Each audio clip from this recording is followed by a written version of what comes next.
Notre Dame fans, it is Friday. You know what that means.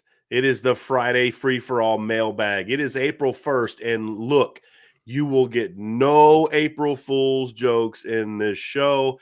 I freaking hate April Fools, so we're not going to be doing that today, but we are going to be talking Notre Dame football, and as always, I'm joined by my man, Vince D'Addario. First hour, we're going to talk Notre Dame football and college football. So any questions you have about Notre Dame football, about college football, whatever the case may be, not recruiting questions, we'll get to those in hour two when Ryan Roberts joins the show. So get your questions in now. We have a lot of recruiting questions, but not a lot of team questions. So get those questions in now. Yeah. And we're going to get going. Before we start, though, look, I know you're going to love this show. So go ahead and hit the like button now. You don't need to wait, right? We're going to promise you a great show. Hit that like button. Make sure you're subscribed. Hit the notification bell and share this podcast and all of our other podcasts. Sign up for the message boards. Try out Built Bar. Do all that fun stuff. But more importantly, just big picture, be a part of our Irish Breakdown family because it is growing tremendously. We had a great month of March. Very excited about that, and we're just getting started, buddy. So let's get started. And of course, Vince, we did even before the show even started, man. Just our guy Kay Grant hooked us up with a big time super chat. Thank you for that, Mr. Grant. Appreciate you very, very much. And Vince, we got to get started with Tommy Guns. He's got a question that has nothing to do with this, but that's what Friday's all about. How we roll, man. We're not going to answer his baseball questions because we don't have answers to those. I've given my opinion about the new rules and stuff like that. And go ahead and bring up the other question that Tommy has. I think I know where you're going to go with this one, but Tommy says, "What's your guys' guilty pleasure when it comes to music? Which of y'all rock out to T Swizzy when no one else is around?" Who's T Swizzy? Is that a rapper or something like that? I don't ask me. I guess that kind of answers whether or not we're rocking out T Swizzy. Yeah, it's going to be a no because I don't freaking know who the heck T Swizzy is. Yeah, so, I was hoping you would know since you are much more into that. I don't listen to a lot of modern. I don't listen to a lot of modern music though. That's fair. Apparently it's Taylor Swift. Oh my. Okay. Well, right. Okay. Vince rocks the T Swizzy. Didn't see that coming. I don't rock to it. Yeah. But my children. She has a couple catchy songs, I guess. Yeah. It kind of annoys me, but my daughters enjoy some T Swizzy. Gotcha. And since we're about to embark on like a 5-hour drive, oh boy, I have a feeling that I'm going to be rocking out to some T Swizzy. So okay. I'll be praying for you. Thank you. I appreciate that very much. But yeah, other than that, I am not a music aficionado. And in fact, I get made fun of quite frequently by some other people in my life when I don't know who an artist is. I know that's not me. I don't make fun of you for that. No. I make fun of my wife for that all the time. No. I finally got her to learn. She now can recognize Michael Jackson songs. That's about as far as it goes. I am not that bad. Yeah, I can definitely. I'm a big MJ fan, so I do know. She still says it like Michael Jackson. Like it's the only one I'll ask her anymore. Like because I'd always be like, "Hey, do you know who this is?" And it'll be like, and I'm like, "Oh, this is so and so," and she's like, "Yeah, I've never heard of that before." Yeah, oldies is actually my wheelhouse. Yeah. I'm actually pretty good at that. Little classic rock. That's where if you talk about my guilty pleasure for music, it's probably 80s rock. That's fair. Like I can't dig that. No, like rock. I didn't say I didn't say that. Like, there was an Eddie Money song playing today when I was in the shower. You know what I mean? Okay. Like, I'll rock some Bon Jovi and Def Leppard. Yeah, that because I had older cousins and family members who listened to that, and I was like, I'm not really like a rock guy, right? But some of the 80s hair bands I can dig, right? Okay. I don't dig the hair part, and their outfits were a little wild, and I'm not a big fan of wearing makeup or dudes that wear makeup, but whatever works. That's what's so funny about seeing John Bon Jovi now, like trying to be all like a proper and professional. I'm like, dude, you used to have bigger hair than any woman I've ever met, so I don't want to see you trying to act cool. But no, I can dig some. That's probably my guilty pleasure. That's fair. Because I love oldies. Like, like the thing people ask me, like, how did you grew up in Ohio, right? Like Northwest Ohio. Like, how did you how did you become like a hip hop and a rap fan? And I'm like, because I grew up listening to Motown. Like my dad and mom, like, yeah, I love my dad Motown. had like, I'd like bought me like, you remember back in the day, Vince, like in the 80s when you get that like giant radio player and it had like the 2 tapes. Oh yeah. And then it had like the record player on top and then the dial for the radio stations. That was like the cool thing back then. Cause you would have to, so young people, so you don't even get me started how tough life is. We used to have to hit record. Like you have to wait by the radio for your favorite song to come on, then quickly hit record on your your cassette tape to get your favorite songs, or you just have to record all day and hope that your favorite song was on there. So I actually had a buddy whose radio was broken. And so what he did is he recorded like 3 or 4 hours of the radio and would just play that on a tape in his car. So he'd hear the same news and like the same. Well, Sean and I were joking one time. We were talking about we were debating like what was the better Nas album, Illmatic or It Was Written. Right. I personally like It Was Written better. Sean likes Illmatic better. So we were discussing it. But the one thing we were joking about is how, back then you would kind of go on a drive to listen to music. Yeah. Right. Like, and just kind of how funny that is. But that's kind of how you start with Motown and, the Temptations and the Four Tops and Otis Redding. My mom was like a big Al Green fan. And of course, as you get older, it just kind of naturally transitions into hip hop and, those type of things. But, listen to those on the old 45, So, my mom was into more of that. My dad liked Motown, but my dad also liked the Beatles and, stuff like that too, right? Frankie Valli and the Four Seasons. So, I grew up listening to all that kind of stuff, but I don't consider that a guilty pleasure. That's just good music. You know what I mean? Like, absolutely. Yeah. I do like a little Chicago. You know what I mean? Yeah. My kid's a trumpet I player, I know a guilty pleasure. If you're going to look, if compared to Taylor Swift, I'm not going to lie. I think she's a little nuts, but Katy Perry's got some songs I can rock with. Okay. And I can't lie. I like a couple Bruno Mars songs. It's like I can't lie. And I don't consider Adele a guilty pleasure. That's just good music. You know what I mean? So, so maybe we can get to some football now. I'm a dork. I listen to a lot of sports talk radio, to be honest with you. So, it is what it is. Yep.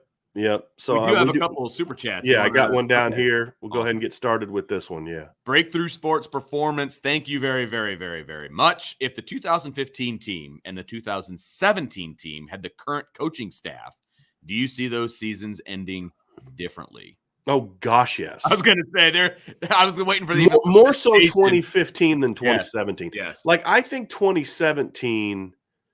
I think that team could have competed for a title with better coaching, but mainly because it was a down year in college football. It was a lot like this past season. Like that 2017 Bama team that won it all was not a great Bama team. Like Georgia should have beat them. Georgia had a better talent. That to me was Nick Saban's best coaching job. Like him and that staff did a phenomenal job in 2017 because that's not even top 5 most talented Bama teams of the last 8 years, in my opinion. And so I thought that was a great job. We saw the national runners-up, Notre Dame, in just game 2 of the Elko, Chip Long, Matt Balis era, took them down to the wire with Freddie Canteen and Cam Smith and Chris Fink playing wide receiver, So I thought that team had a chance to win it, but win it because it wasn't necessarily a great year. The 2015 team, to me, was without question the most talented Notre Dame team, even with all the injuries. That team so incredibly underachieved to its talent level. Not even just the record, but even some of the way it won some games. Like struggling to beat a bad BC team and not looking great against a bad Wake Forest team and needing a late comeback to beat Temple. Like that team's so incredibly underachieved because it just wasn't coached worth a darn. And Vince, you and I, we had a lot of conversations and arguments with people after that season. And I was like, something bad's going to be coming because people don't understand how much that team was a mess. I remember you telling me that. Yeah. Yeah. Pre-2016. I remember, and I was on Bill King's show and I said, this team's either going to be really good or they're going to implode because there was talent there. It was a mess. There was so much going on behind the scenes that people don't even realize about that 2015. The talent was so good. Yeah. They just talented their way into a 10-3 season. Right. And almost beat a top 5 Stanford team, almost beat a top 5 Clemson team. If that team had the current coaching staff at their current levels of development, right? So I'm not going to sit there and be like, if Marcus Freeman was the head coach at 29. You know what I mean? But like right. where they are now, Yeah, exactly. This because no he said this question. staff. I mean, Right. yeah, absolutely. No question about it. I mean, because the O-line was great because they had, Harry Heastan. But if you could take, and I've said that about past staffs too. If you could put the 2017 staff on the 2015 team, I think they win a championship. Sure. Even with Brian Kelly as the head coach. But yes, I do believe that to be the case. That was an incredibly talented football team. And all the things that people point to as far as what are the metrics for level, evaluating your talent. I look at that Clemson team, Notre Dame. If you look at the 5 classes that made up those rosters, Notre Dame had a higher ranked recruiting class than Clemson in 4 of the 5 years of the teams that built that roster. The only exception was the current freshman class. Clemson's current freshman class that year was ranked higher than Notre Dame's. That's it. And Notre Dame's roster from that team, and when I mean roster, I'm talking about people that played in that game, like that were regulars on those teams. Notre Dame had more players taken in rounds 1 through 3 than Clemson did. And so, it was such a wasted opportunity. 2015, 2017, 2018 to a degree. I'm not too hard on the 2018 team because there were some great teams in college football that year. I mean, that was a really good Oklahoma team. Not as good as the 2017 team, but really good with Kyler Murray at quarterback. But it was a great Bama team, and it was a great Clemson team. So that was actually a really good year in college football, in my opinion. And Notre Dame. And that matters. I mean, that's why we talked about this past year being such an opportunity for Notre Dame. Ian Book is who he was. I mean, who were they going to win with? They weren't going to put a true freshman, Phil Dracovic, in the game and win with him. I mean, that just was the makeup of your team. So, I think 2018 was probably the best Notre Dame team as far as getting them, as much out of your talent as you possibly could. There was still more talent to get out of it, right? Which we've talked about, but that staff did a pretty good job. Look, I'm sorry, they did. But the 2017 team for a while was doing that. And I'll still contend the last 20 years, the best stretch of football I've seen from any Notre Dame team for just a period of time was the second half of the BC game through Wake Forest in 2017. It's the best Notre Dame team I've seen. And that, this is what I think some of us forget. They weren't just beating good teams. They were destroying good teams. I mean, they beat a top 15, 10-win Michigan State team on the road 38-18, and it wasn't that close of a game. They beat a top 15, 11-win USC team 49-14, and they called off the dogs early in the fourth quarter of that game. They beat a really good 9-win NC State team 35-14. I mean, that was a phenomenal stretch of football. Just they couldn't finish. And, there's a lot of reasons for that. But, yeah, I believe that's a great way to kick off the football questions breakthrough sports because that's the thing is like I felt Notre Dame has had teams that could compete for championships. They just didn't have the coaching in place to get the most out of those teams. Right. And I mean, you could even say if you could have just traded Marcus Freeman for Van Gorder and Matt Bayless for Phil Longo, I still think you probably had a chance to win a championship with that team. But if you could take the whole staff, definitely. That's a different conversation too. Definitely feel that way. Really, really, really good question. Matt D with a super chat. And just a comment, Matt, I appreciate you on this one, buddy. He says, IB, Irish Breakdown, the best covering Notre Dame football. Join the message board for great content and intel. There has been a ton of intel on there over the last few days. Mm-hmm. Obviously covering Dante Moore's visit, Carnell Tate's visit, Keon Keeley's visit, right? So there's been all kinds of good stuff on there, plus more. I work for the company and I'm like riveted to the message board, like reading all the updates. So, because that's not part of what you do. Right. Exactly. So like, we don't cue you into all the recruiting stuff going on. So, which we would if you asked, but no. It was funny because and I'm not going to obviously say names. Like we went down and sat at dinner and we're talking and we're having a great time the other night. And you're like, oh yeah, this, and this. I'm like, wait, what? And you're like, well, we haven't really talked outside of the show. Well, and that's how the guys felt when I was sharing stories about BK and all that stuff that you've heard. Right. But they're like, what? Seriously? Yeah, it was funny. That was a ton of fun. That was such a great night. Such a great night. But anyway, the board is where it's at, guys. I'm telling you. Yeah, we have some really interesting recruiting updates on there today. yeah. So let's Absolutely. get back to this show though. Yes. John A1 has a great question, I think. It says, which player who has all the tools on defense are you hoping the light comes on the most in 22? And he's got options for us, right? Yeah. Jordan Patelho, Bo Bauer, Jason Onye, Alexander Ahrensberger, and Ryan Barnes. And I'll let you start with that one, Vince. okay, well, if you would have asked me this, it's easy answer for me. if you'd asked me this a year ago, I would have said Bo Bauer, but I think that ship has sailed. I'm going to say it. I love the man. I wanted him to be so successful, but But for this question, I don't think I can go there. So Vince is jumping off of the Bo Bauer hype train. Oh my gosh. Yeah, sorry. But for me, it comes down to two guys. He's not really he's not jumping off the hype train. It's just more about that's a position that's going to be good whether Bo steps up or not. And you're saying the light comes on the most, right? And so I think that's the impact, right? It's a different kind of a question. If the light doesn't come on for Bo Bauer, they're still fine at Mike because you got JD Bertrand. Absolutely. That's and Bo Bauer is going to be who he is, and you're going to be able to use him the way he's always been used. I'm just joking about him jumping off the hype train. No, but so for me, it comes down to the last two guys on that list, Ahrensberger and Barnes. I think sitting next to Ryan at practice, he was like drooling over what Ahrensberger looked like at practice, right? Well, him and Jason Onye look like $1 million now. Like, yes, no question. They're get off the bus first guys. Yes, absolutely. But I'm gonna go with Ryan Barnes because I thought he should have gotten more of an opportunity last year. Now, granted, we weren't at practice, and so I don't know everything that was going down, right? But I think he should have gotten a shot last year. I think he's going to get a shot this year. I've liked the way he's looked in the amount of time that we've been able to see him. He checks all the boxes physically. I would love to see him pop because that just makes the secondary on the edges so much better. So I'm going with Ryan Barnes here. Right. That's me too. I'm there with you on that. And it's not that I don't think that Patelho has an impact or that Bauer couldn't have an impact or Onye or Ahrensberger. I mean, I would love to see all those guys pan out. But for me, cornerback is where the greatest need is. Yeah.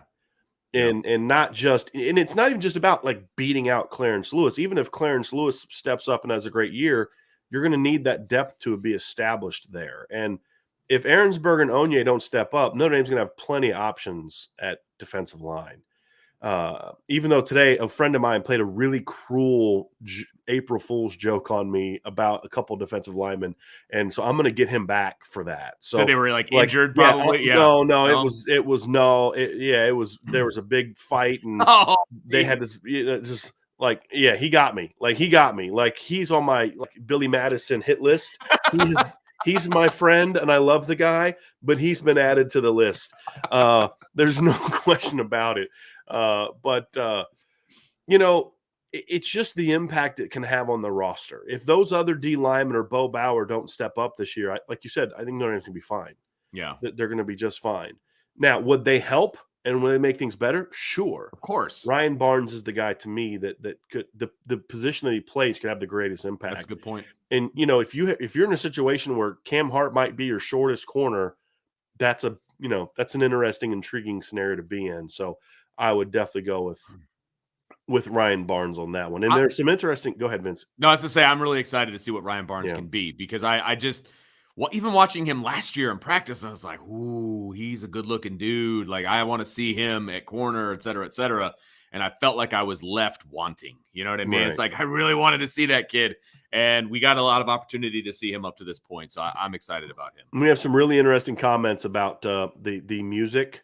Oh yeah. So some really hilarious stuff. Brandon says Vince loves some Bob Marley. Hey, you know what's funny? I never heard of Bob Marley till I moved to Virginia as like a freshman in high school. I never heard of Bob Marley. No, there wasn't a lot of people in Northwest Ohio rocking Bob Marley. When I moved to Virginia, and there was like all the pot smoking hippies and stuff in Virginia Beach. You got it. Yeah, that's when I heard. I never heard of reggae. The only reggae I'd ever heard of was like Snow. Remember that? Like that one song, Informer. Remember that? Informer. And then you couldn't understand whatever the freaking hell else that moron was saying, but you could get Informer and diggy boom boom down. And you're like, what? What is this guy saying? I can't wait for the comments now that I'm Mad D. I do like some 80s rock and classic rock. Cinderella. Classic and alternative rock are my main go-tos. Blaine Tiller, anything 90s music was at its best there. Tommy did say his musical guilty pleasure is Disney movies from the 90s. Yeah. Which I can get on board with. Frozen has a couple songs because I've had to watch that movie 20 times with my nieces and nephews. And multiply that by about 150, and that's where I'm at. Right. But yeah. Toe Jam says Brian is a flock of seagulls guy. Wow. I don't know if that's like a joke about where I went to college. No, I don't know who the heck the flock of seagulls are, but I didn't know if that because that was the nickname of the school I went to. Oh, really? Seagulls, yeah. Huh. The lamest mascot ever. It's like this roided up seagull with a turtleneck sweater with a Salisbury S on it. It's the lamest thing ever.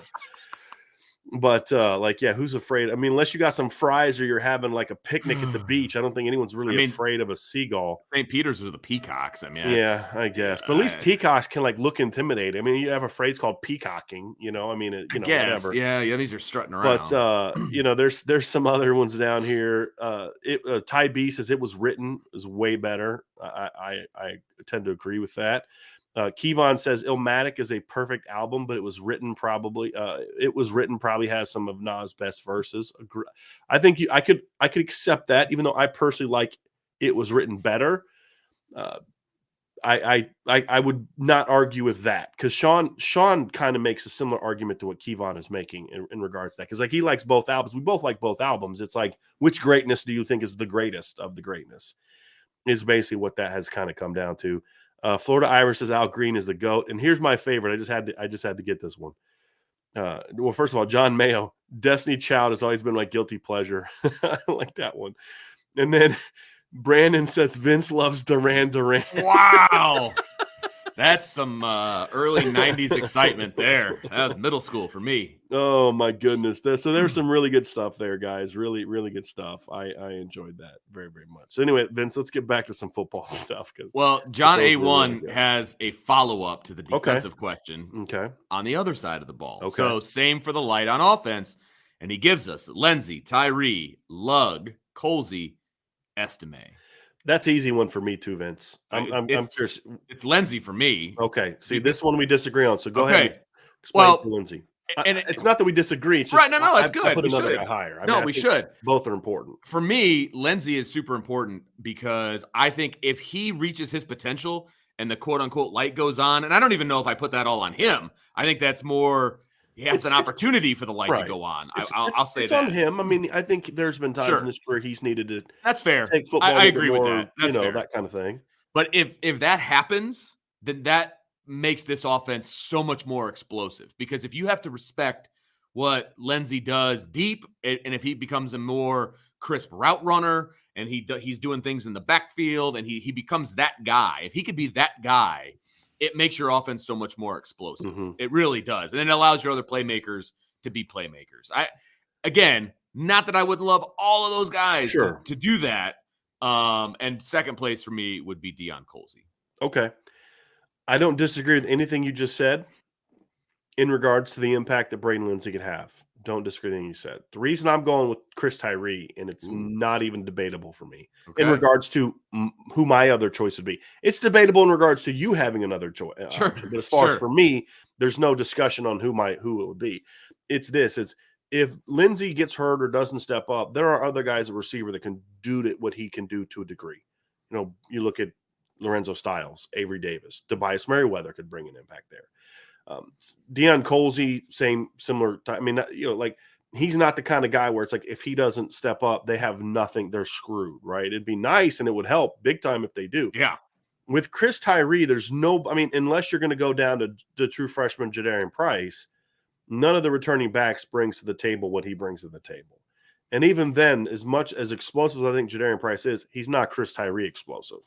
So if I look at it kind of the opposite is if Chris Tyree is out there balling and he's running with authority and making reads and showing patience and just a threat to hammer you as a runner. And then of course in the pass game, then how do you then handle all the other speed? Avery Davis, Lorenzo Styles, Braden Lindsey, Joe Wilkins, Deion Colsey, Michael Mayer.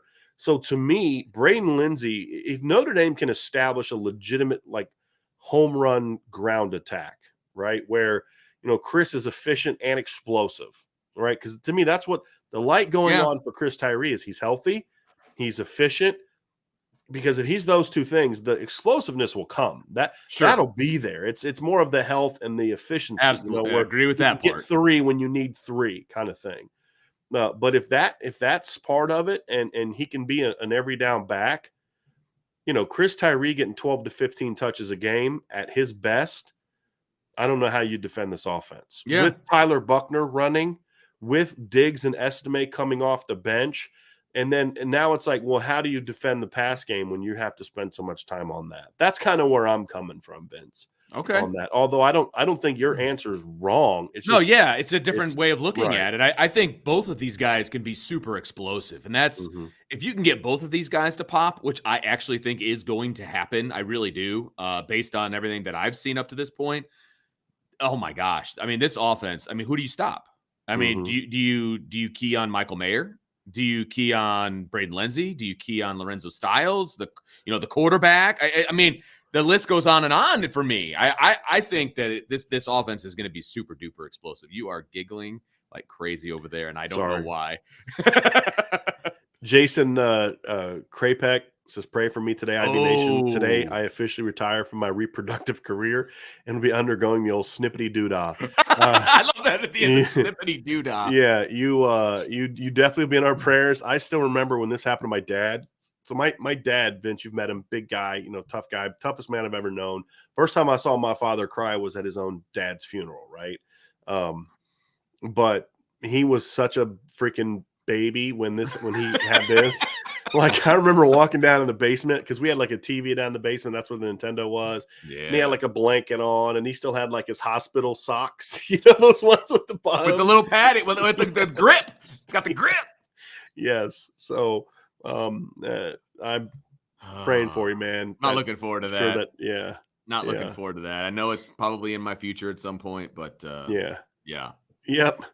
Yeah. So anyway, back to John has like a bunch of questions. Let's do it. That's what I love about John. You just want to roll through John's? We'll at least have some questions with John's questions. I'm going to kind of cherry pick some of them and not necessarily go in order. This is a good one.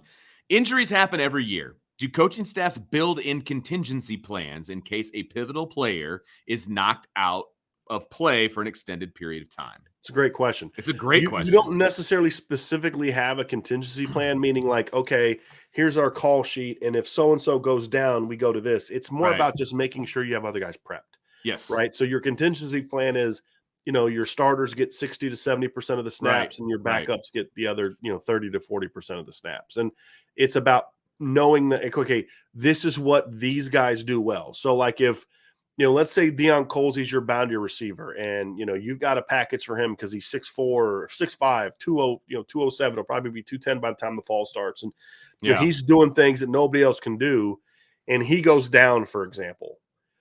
Okay, this is what Joe and Tobias or Jaden or whoever else is going to be there can do, right? We saw this last year against Virginia Tech when Michael Mayer went down. It altered how they went through their game plan, and the tight end wasn't as much of a focal point in what they do.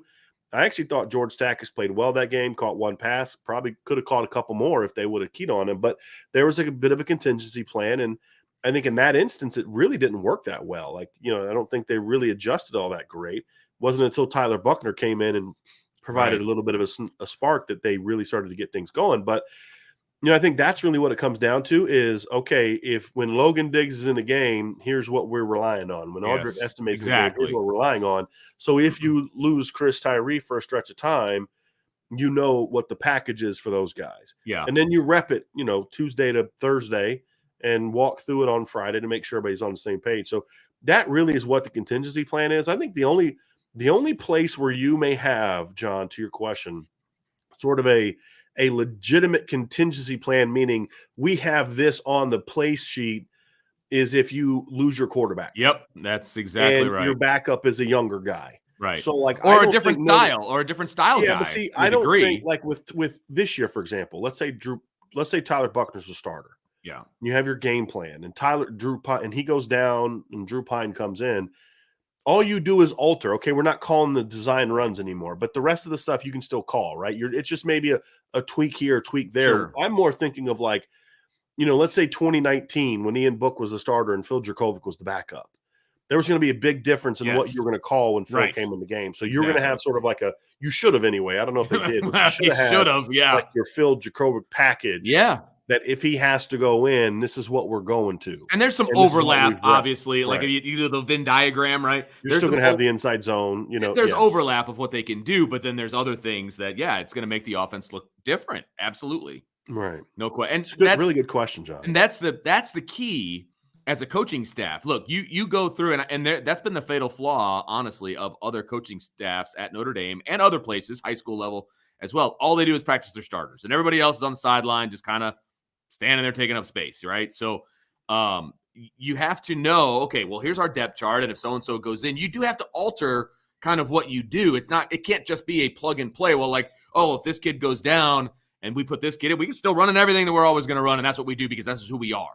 Mm-hmm. You have to be a better coach than that. You know what I mean? Mm-hmm. And I've seen so many coaches just try to plug somebody in and just do what they do, right? And that's not always going to work. So that's why it's a really good question, John. Good coaching staffs have a contingency plan, and they know how to adjust when they have to sub a player out. Right. We got some more, right? From old do John we A1. ever? Do we ever? He says, can the run blocking be better than 17 on the right side? So Lugg and Fisher versus Bars and Hainsey. You know how you can kind of have like an emotional swing on things, Vince, as you're, doing something, and we're talking about music, right? You can kind of have an emotional swing while you're like, this is all right. And then all of a sudden the chorus is like, oh, I love it. Or you're like, I'm digging this. And then the chorus starts, you're like, this blows. Right. So I'm having an emotional swing of this. Like during the first part of the question, I'm like that Danny DeVito meme, because I'm like, can the run blocking be better than 17? Because I'm just like, no, it can't. Then on the right side, I'm like, oh, okay, this is a little okay. So like, okay, I see where it's going there. And that one is a little bit interesting because, see, it's not Bars Hainsey, it's Bars Hainsey Kramer. That's true. Because one thing Tommy did really well in 2017, like the sad thing is Tommy Kramer's best year was 2017. And I'm not, that's not a shot at Jeff Quinn, because I know I've said that to people before and they've taken it as a shot. It just, that was his only healthy year. Right. He battled so many injuries. That's what it came down to. Yeah. It wasn't because he was a tackle compared to guard or, who the O-line coach was. I mean, of course it mattered who the O-line coach was. But that's not the point. That's not the reason why. It's that was his only healthy year, but he was a really good run blocker. I remember that long inside zone run they had against Michigan State in the first half before Josh Adams got hurt. He had a pank. I think it was who was that DN they had? Like Kenny Willekes. I think it was on Willekes. And he took him down inside. Like Josh Adams cut his inside zone behind, like he was running opposite, running inside zone left. He cut his inside zone back behind Tommy Kramer's block, and then he just pancaked him. So that was a really good run blocking team. Alex Bars had some really filthy blocks that year. If you go watch the NC State game and the USC game especially, we've shown the inside zone against USC. We showed it during Alex's appearance here where he just takes that guy and just uses his right arm and throws him into the A-gap to open up the cutback lane for Josh Adams. So that was a really good unit. And they averaged, as a team, like 6.4 yards per carry that year. The right side of the line averaged 5.9 yards per carry that year. And part of that was, and that's meaning to the right, like when calls were to the right side, they averaged 5.9 yards per carry. But the thing you have to consider is some of the inside zone stuff to the left, even though it counts as a run to the left, it's actually designed to cut back to the right. Yeah. And they had a very high yards per carry average. The other thing is they ran the ball in the red zone near the goal line more to the right than to the left. And I think part of that is, if you go back and look, because teams are overloading to the left side. Yeah, that's game planning. Right. Yeah. And so they had like 12 rushing touchdowns of like 3 yards or less to the right. So if you take those out, because they're 1 to 2 3 yard runs, they were over 6 yards a carry to the just on calls to the right side that year, which is, phenomenal. It's phenomenal. Yeah. And so the right side of the line was really good. Can this unit be better? It has a chance, yes. I'm not ready to say it will be yet. Yeah. because Alex was a veteran and to me had been proven to be a better player already than what Josh Lugg has proven himself to be. Right. But if Josh can, kind of get right and get healthy, then I think he can have a good year. It really comes down to, is Blake Fisher, like, I think sometimes like we look at Blake and we see how super talented he is. Yeah. He's not going to be the junior, senior year version of himself yet. Sure. He's just like Quentin Nelson, as good as he was in 2015 as a redshirt freshman, and he was outstanding in 2015. He wasn't as good as he was in 2017 Right. Exactly. that year. And so he's still an evolving player. Am I ready to say for sure that that group is going to be better than 2017? Definitely not. I'm not saying that. Would by the end of the year, if they're playing at a level as good or better than that side of the line, would I be shocked? No, I also wouldn't be shocked. Yeah. I'm just not at the point, Vince, where I could predict it.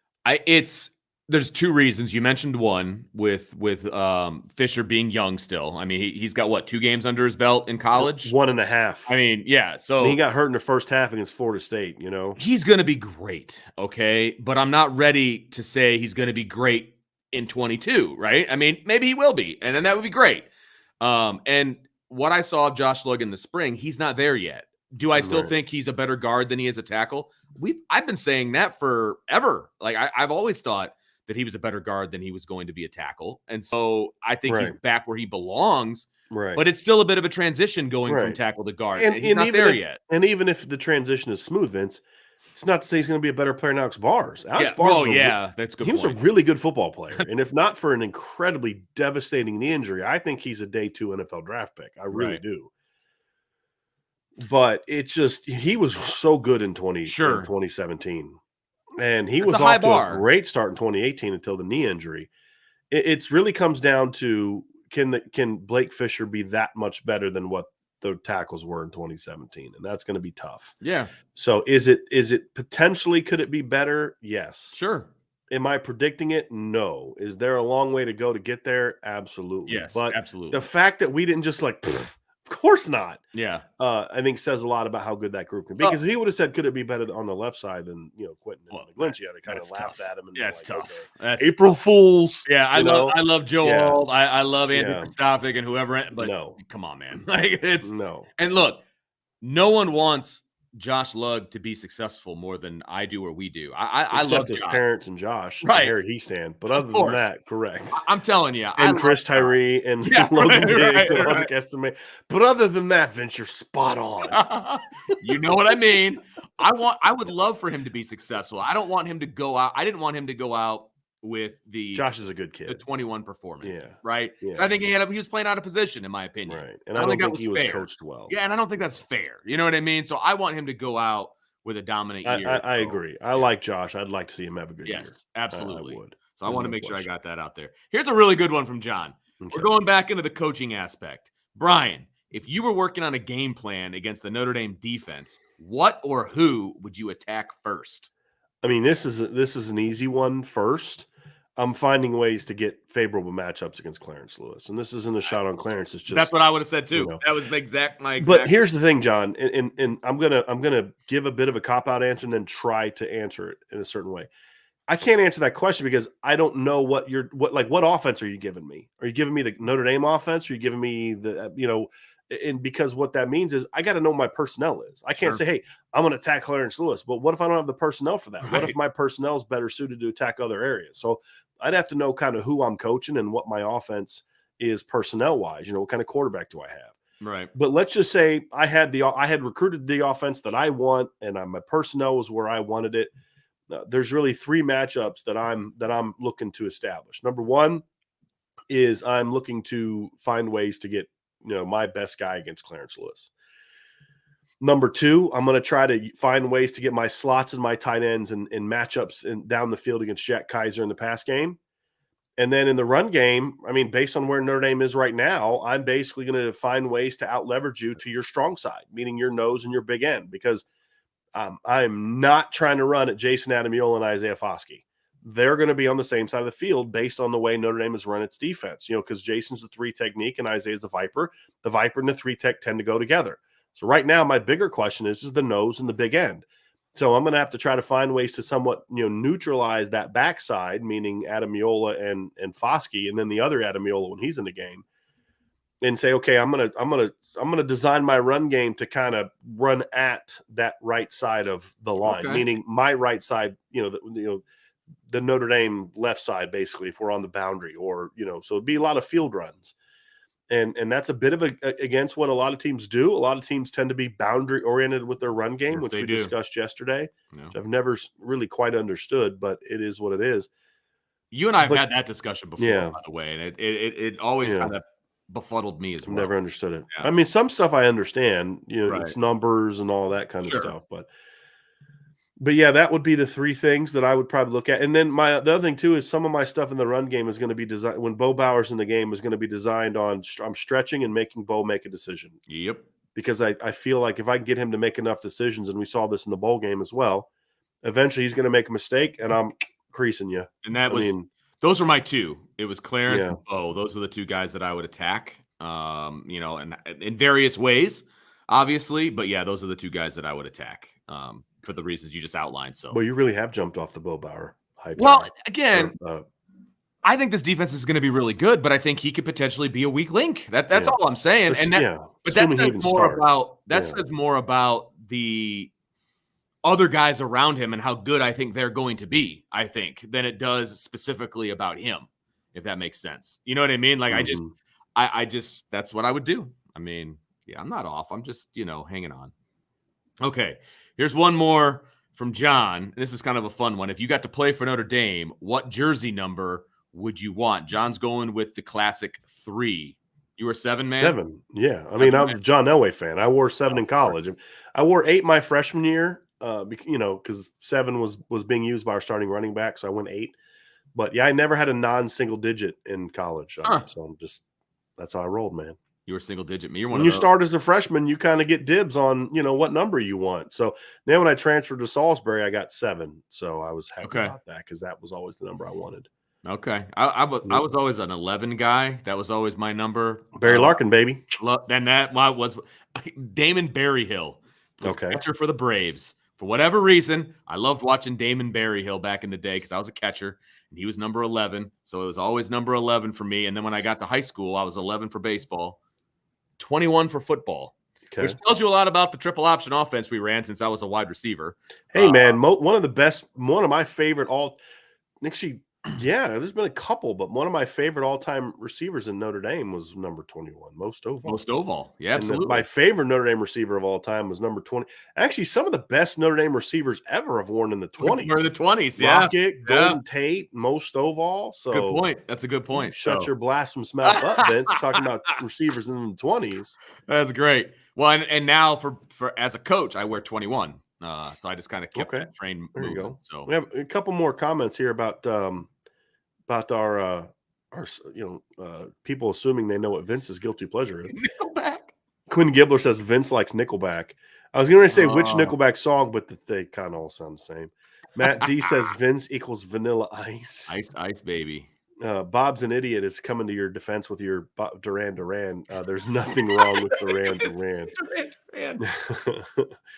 So Mason Sidwell with a super chat. Mason says, do you think Brian Kelly was a championship coach? I'm gonna answer this one real quickly, Vince, and give you a chance to answer it. No. What I always said is I think Brian Kelly could have been, and I'll never go away from this. Brian Kelly could have been a championship coach in Notre Dame if he was willing to do the things that kept him from getting to that hump. And he never was. And instead of making those changes, he tucked his tail between his legs and ran off to Baton Rouge, where he thinks it's easier. He's in for a rude awakening. Oh, he absolutely thinks that. And he's going to get hammered by the press down there for some of the antics that he would. For now, it'd be get away with. But no, he wasn't willing to. He wasn't willing to be look.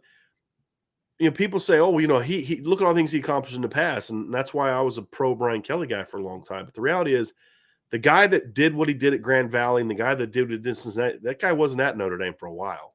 Yeah, he was a different he cared more about a lot of things other than being a football coach. I'm just sorry, he did. Yeah, and his complete unwillingness to be what a head coach is supposed to be at a place like Notre Dame, meaning have a door that's open where your players, feel like you have And that their was a back. loud complaint. Right.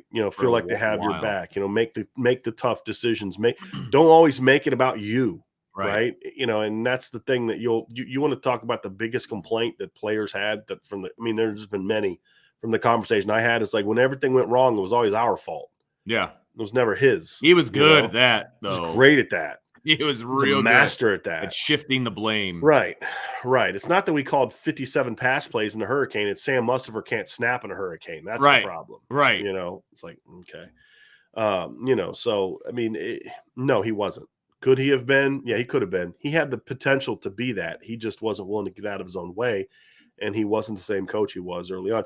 People have said, like, why have you been hammering him so much since he left? And I was like, since he left? I was going to say. Are you new to this channel?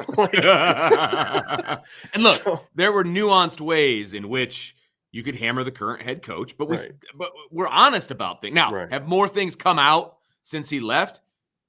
Maybe a little, Not but only really. But only because only what other people talk about. Right. We've been talking about that crap for years. And only because the way he handled himself from the time he left and since he's been down there highlighted some of the things that we had already been talking about. People that were talking about how this is the best coaching job Brian Kelly's ever done because they were trying to be in with him rather than give you legitimate news and information and analysis. Absolutely. Felt free to give what they already knew to be true. Right. Like people that were writing articles after the season about his recruiting issues as if that was new. Yes. Were the same people criticizing us and criticizing what's the cat from the South Bend Tribune that wrote that article about him like a year or two ago.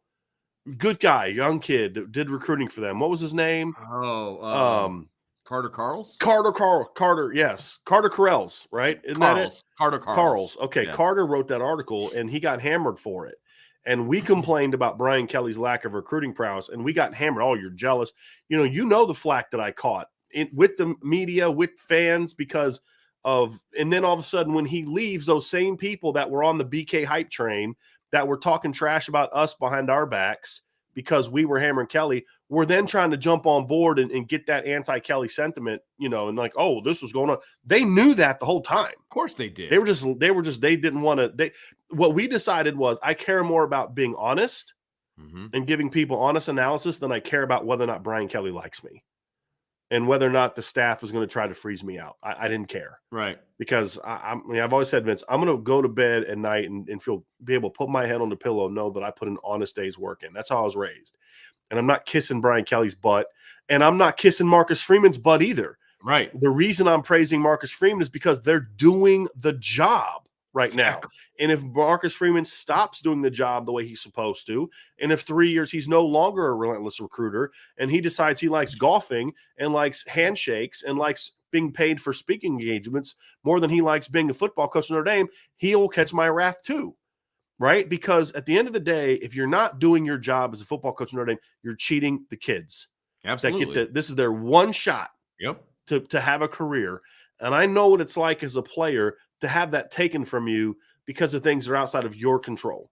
Yep. And so that really bothers me. And the reality is Brian Kelly did that for years. And the other thing that Notre Dame fans need to understand is Brian Kelly tried to leave Notre Dame multiple times. Yes, absolutely correct. The only reason he was here as long as he was is because there were multiple times nobody would take him. Jack Swarbrick and Chad Klunder drove the push to go hire Chip Long and Mike Elko. Why? Because Brian Kelly and his agent were working hard to try to get somebody to hire him. When because I believe Brian Kelly and Tom Herman have the same agent. When Tom Herman spurned LSU to go to Texas, the agent was trying to then use that as a backdoor to get Brian Kelly to LSU then. And LSU was like, you went 4-8 this year. Right. You know what I mean? And he was trying to get out of Notre Dame. And that wasn't the only time. This is just the first time somebody was dumb enough to pay him that kind of money and bring him in. Right? because with the carousel, right? Like coaches were jumping off the carousel. Yeah, LSU panicked because they thought they were going to get Lincoln Riley. Yes, that was a panic move. When he left, they had already been turned down by Billy Napier. They knew they weren't getting Lincoln Riley, and it's like, who else are you going to get? Right. Mel Tucker had turned them down. They'd already been turned down by multiple coaches. Yeah, this guy wanted to come a few years back. Right. Let's try him. You know? Right. Yeah, exactly. Right. So anyway, But good luck to everybody down there in the right, boot. right. And LSU players, prepare to get yourselves thrown under the bus, backed up over, and rolled over again. I'm just saying that's going to happen. Good luck. Zach O says, "Who's your breakout player, and why is it Jadarian Price?" That's funny. That's good. That's good. Not Jadarian Price. That's good. Breakout player. I guess let's define breakout. Okay. A breakout for me is someone who's either a rotational player, is either a starter that was just kind of a just a kind of a guy that just was like a guy, right? Just a nice piece to the puzzle that becomes a star. A guy that's a backup guy that becomes a very productive starter, or a guy that never played that becomes a very important role. So like that would be mine. My breakout player is going to be Chris Tyree is who I'm going to go with. But I'm like, if you ask me tomorrow, my answer might be Lorenzo Styles. Ooh. If you ask me on Sunday, my answer might be Deion Colsey. Like I'm just back and forth. You're just staying on offense? Just yeah. Okay. Yeah. I was going to say Marist was mine for defense. I think. Yeah, I mean, I just got to see him be healthy first. Oh, I mean, that's the big thing for me. But yeah, that's where I'm going with. Yeah. Okay, fair enough. I'm going with Marist. I was so excited about him last year, and again, I was disappointed when he obviously didn't get to play because he was injured. And I think that with a little bit of discipline, which I think he will get, I think he could be a breakout player defensively. So I'm looking forward to him. I know Ryan Roberts would also go with you on that. Ooh, yeah, I knew I liked that guy. He loves some Marist. I knew I liked that guy. Oh, here we go. This is a fun one. I just texted you not to bring up that question. All righty. Sorry, I don't really care to get into my recruiting experience. Okay, well, I thought it was relevant. It wasn't Division I. It wasn't. Fair enough. It's not really something And let me just tell you, the difference between Division I recruiting and everything else, it's a lot different. I had early Division I recruiting experience, but I don't really care to get into it. So. That's all good. Rob, just more of a comment. Did you see the one from Jason Burkhardt about Gabriel Rubio? I did. Okay, let's talk about that one first. Okay. Jason Burkhardt, can Gabriel Rubio be a difference maker? I think right now, Jason, I haven't seen that from him since he got to Notre Dame. I thought in high school, I thought he could be as a nose tackle. I've always felt that Gabriel was better suited to be a nose tackle in this defense, but I just haven't seen it yet. I mean, there's just in the limited practices we've had a chance to kind of have film of. I just haven't seen a guy that's a difference maker. Yeah. But again, it's early. So redshirt freshman, he hasn't really played in a game yet. It's early. It's he's got a long way to go to reach the potential that we thought he had. And it's really just comes down to Vince in the practices we saw. I just don't see a lot of lateral quickness from him. And even like his get off is good, but it's not as good as what it was like when we saw him at camp, when we saw him as a high school player. And so part of me wonders, like, is he still coming back from something? Is he not 100%? Because I just haven't seen the same explosiveness from him that we saw in high school. Now hopefully that comes back, it wasn't. Hopefully it comes back and it wasn't just a misevaluation. Right. Yeah. Right. That's what I hope it was. Because I was real excited about him too. Right. I thought that he was going to be a beast, and I thought he might. I thought he was going to be able to help as a freshman. And he was banged up a lot last year. That's what I was going to say. I thought he was banged up a lot last year, and that was the reason he didn't play. And hit some shoulder stuff, and that could still be an issue to a degree. Might be still getting his legs underneath him and all that, but maybe he could be. But yeah, there's a decent way to go, and he's gonna have to get through kind of a log jam of guys that are producing. But especially with Aiden out, I think it'd be nice if he did step up. Yeah, absolutely. Because with Aiden Keana out, there's no beef there. And, I'm not one of those people that believes you have to have 310 pounders and all that. I don't believe that to be true, but it's nice to have that as an option. Yeah. And Gabriel's the one guy that brings a little beef to the table, Vince. Absolutely. Rob O'Meara says, Coach D, new to the channel from Cork, Ireland. Hope to see you over in Dublin for the Navy game in 23. I hope so too. That would be great. That means the company's doing really well. Well, not just that, but it's well, and travel and restrictions and all that. Yeah, that's the only thing I'm worried about. So hey, I'm all for that trip. That'd be a lot of fun. Oh, you think Coach D, he was referring to you? Well, no, I knew he was talking about you, but that's what I go by here. Vince trying to sucker me into paying for him to go to Ireland. Yeah. Duh. I hope the company's doing well enough where I can pay multiple people to go to Yeah, Iowa. that's all I'm saying. That'd be pretty awesome. That's all I'm saying. That's why I said what I said. I knew they meant you, but Okay. around here in my world, Okay. I'm Coach D. So I know it is. It's all good. It's all good. I'm going to bring this one up. It's a very loaded question from Ty B. It says, "What does Notre Dame need to do to get the win in the shoe?" Yeah, it's a little early for that one. Yeah, I mean, we've been asked this before, so let's just give kind of a broad, big picture view, Vince. If you want to start off and just kind of give your opinion. Okay. Well, they need to solidify who the quarterback is going to be. That's number one offensively, and then number two, some of the guys that we talked about are going to need to hit where they need to hit, like Braden Lenzy. Lorenzo Styles needs to kind of be that guy. Avery Davis needs to come back healthy. Colsey, I think, needs to step up and kind of be a guy that they can count on, right? Offensively. The offensive line needs to gel, which I think is going to happen, right? And they're going to have to be effective. Chris Tyree needs to take that next step and be kind of that go-to guy. Defensively, some guys need to solidify their roles there as well, right? On the defense, they need to, Ryan Barnes, we talked about him earlier. If he can step up and kind of be a guy in the defensive secondary, that's going to help big time because we know what the strength of Ohio State is. It's those receivers, right? Brandon Joseph needs to be who we think he is at safety, right? And then who's going to be his guy next to him? Is it going to be Ramon Henderson? Is it going to be Xavier Watts? What is that rotation going to look like? So there's a lot of question marks for me right now. Right. And a lot of those things need to pop for them to be successful in the first game. So, I mean, obviously Vince is looking at it from one direction. I'm going to go in a different direction. And obviously all those things are important, right? I'm going to say, okay, everything's kind of panned out and this is the team that we think it's going to be, right? So practically speaking, I think there's just certain things that need to be done. Number one, they have to the best way to go on the road and win a game is to win at the line of scrimmage on both sides of the ball. They're going to have to win on the line of scrimmage. I think that's especially true on defense, actually. Yes, it's important on offense, but I think Notre Dame can throw on Ohio State. I do. So obviously if Notre Dame's able to run, that's even better. Sure. But look, they're not going to go out there and cover the Ohio State receivers all day. They're not. The only chance you have to keep Ohio State's points down enough to win the game is if C.J. Stroud just doesn't have the time to go hit those guys. That's going to be the bigger thing, Vince. And so, to me, you have to control the line of scrimmage. You have to defensively limit the big plays, and you have to be able to create negatives. You have to be able to create tackles for loss, sacks, breakups, and turnovers. Like, you have to create inefficiency because Ohio State's offense is built around efficiency. It's efficient, explode. Boom. That's what they do. Yep. And you have to get them off track. You have to get them off schedule, so to speak, right?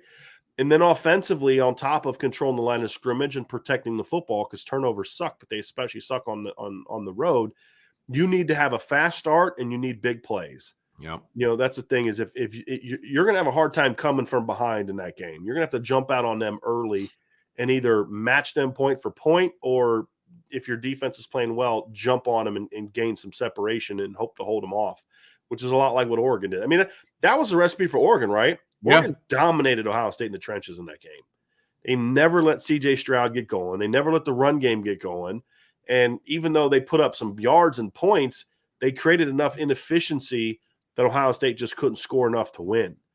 And that's really going to be the key if Notre Dame. I mean, if I remember correctly, I think Ohio State scored like 28 points in both of their losses, right? Or at least 27. I'm looking at it now.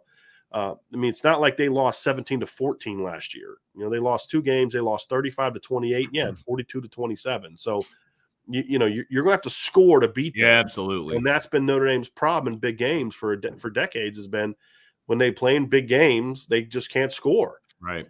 And so that's going to be obviously a big part of that one too. Kay Grant has a fun one. Who would you be a fan of if Notre Dame didn't exist? It's a good question. I've just been indoctrinated with Notre Dame like my whole life. So there's not really like a second team for me. Yeah. I don't even know. Because like regionally, so I've lived in the South Bend area, Elkhart, South Bend my whole life. So regionally, you're talking IU, you're talking Purdue, you're talking Michigan. I can't even like say those words without like this sour taste in Ryan my mouth. just sent me a text. He's like, for Vince, it's Michigan. See, I can't even do it. Oh my goodness gracious. I'd say whoever my dad would have liked if he didn't like Notre Dame. And that's fair. That's what it would have been. I could see that's myself, why I like Notre Dame is my dad. I could see myself being like a Purdue fan. You know what I mean? I guess. I don't even want to say it because where I grew up, it would have been either Ohio State or Michigan. Oh. And you got to think of like my formative years of being a Notre Dame fan were like 88, 89, 90, 91, 92, 93. Miami? Miami, no, not Miami, but like Michigan had some really good basketball teams back then, and they had some really good football teams back then. So I would have not been an Ohio State guy. I despised everything about Ohio State. I don't even want to say it. Move on. Yeah. I mean, just logically speaking, that's probably who it would have been. Nope. Or I would have done kind of what I did with a lot of other sports. It would have been like maybe a Florida State because I loved Florida State. But I loved watching Florida State play back then, like offensively, like in the early 90s. Loved watching Charlie Ward as a quarterback. And see, I enjoyed watching Florida in the early to mid 90s. And one of my buddies was a huge Florida fan. And so we watched Florida games, and I kind of dug watching Florida. So that is a very interesting. Yeah. Did your wife just scare you? Yes. She brought me a tea, and I just see like this thing moving in the side, and I'm like, what the freaking heck? Vince, I was about to grab that thing behind me. So thank you. That's great. I don't know what the heck was going on, man. Awesome. It's just got real here in the Driscoll household. Thanks, Ange. That is awesome. It just got a little weird here. All right, let's get to some. Here we go. I love this one. John Mayo says the wife finally was convinced to let me join the message board. Yes. Great. Here's one, Vince. Kevon asks, is Tyson Ford a big end or is he playing three technique? Well, he's kind of playing both right now, isn't he? I mean, he's definitely being cross. He's done both. We don't know if it was a nickel package or if they are just literally looking at him because he's a big kid. Yeah. Like you see pictures of him from he doesn't look like a freshman. He's going to be 290 when it's all said and done. I mean, he doesn't look like a dude who's supposed to go to prom in a month. No, no, he is a big boy. Yeah, there's a whole lot to Tyson Ford, man. Yes, there is. Yes, there is. No question about that.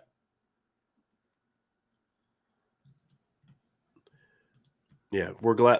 Somebody said I feel like I haven't seen Vince in like 3 weeks. Well, it's because what's happened is Vince can't do shows as much, and then there's been a couple times recently where I've had to cancel shows because I couldn't do it, and Vince was. And then yesterday, Vince bailed on me. I did. He was like, "I can't do the show today." So I was like, "Hey, Ryan, let's do a show, man." Yeah. Ryan didn't bail on me. No, he didn't. I had to take my team to a press conference. That's what I had to do, which was an interesting. I did want to ask this one, Vince, before you go. I want, because I know you got to bounce, but I do want to get your answer on this one, and then we'll keep rolling with Ryan in the show. Rob Lobo 123 has how high are you guys on you? And I want to bring in Ryan for this one too. Vince will let you go, and then we'll kind of get Ryan into this. How high are you guys on USC this year? Personally, I think BC will be a harder game. You know, it's really interesting because BC is going to be a difficult game. There's no question. You bring in Phil, and then now he's got a great tight end to throw to. I think that BC could be a very difficult game. The thing about USC is they're going to have better athletes across the board, and there's opportunities there for USC to out-athlete. No, I shouldn't say out-athlete. That's not what I'm saying. Out-athlete BC as far as they could out-athlete Notre Dame. I mean, they could. Fair enough. I don't think everything is necessarily going to click for USC this year. I think they would be a bigger problem for me next year. I am just as afraid of USC as I am of BC, but with USC is slightly ahead just because of the athlete issue, just because of what Lincoln Riley's a good coach, and he's going to have that offense going. I don't know if he's going to have the whole team going in 1 year, right? Mm-hmm. So it's going to be the matchup is going to be Notre Dame's defense versus their offense, right? Right. I think BC could potentially be a more complete team next year. So maybe that's where he's coming from, but I'm still more afraid of USC than I am of BC. Ryan, what say you? I was just actually looking at the USC roster. They just don't have a ton of seniors, right? Like it's a lot of younger guys that are going to be contributing. A lot of transfers. Yeah, I mean, it's Caleb Williams, a quarterback transfer, Travis Dye, running back transfer, Brendan Rice transfer, Mario Williams transfer. That's just on the offensive side of the football. Shane Lee transfer, Mekhi Blackman transfer. Damani Jackson is projected to be a starter as a true freshman. So I'm kind of with Vince on this one. I think 2023 is more the year that USC maybe takes the step forward. I think they'll be better this year for sure, but I'm not sure I buy into them being I mean, they were 4-7 last year, right? So I might say they're 4-8. 4-8. So Yeah. I would say they're more a 8-win team this year, 9 wins maybe. I mean, like a much improved team, but still, I mean, there's going to be some kinks, I think, early on in the season. I think they're either going to be Notre Dame's second toughest game or not in the top 5. It'll be one or the other. For USC, you're talking about. For USC. Yeah. And the reason I say that is because because they are young, they're either going to be like beat up and just kind of fading down the stretch because it is late, or the reason I say second toughest is if everything clicks, that's game 12 for them.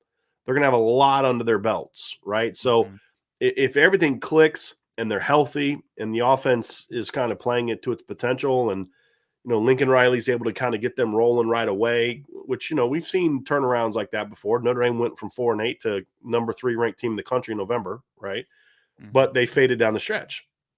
Right. So if Notre Dame is able to do that, then if USC is able to do that, then maybe they could be tough. Because I would argue that their offense scares me a whole lot more than Clemson's offense scares me, just based on paper, right?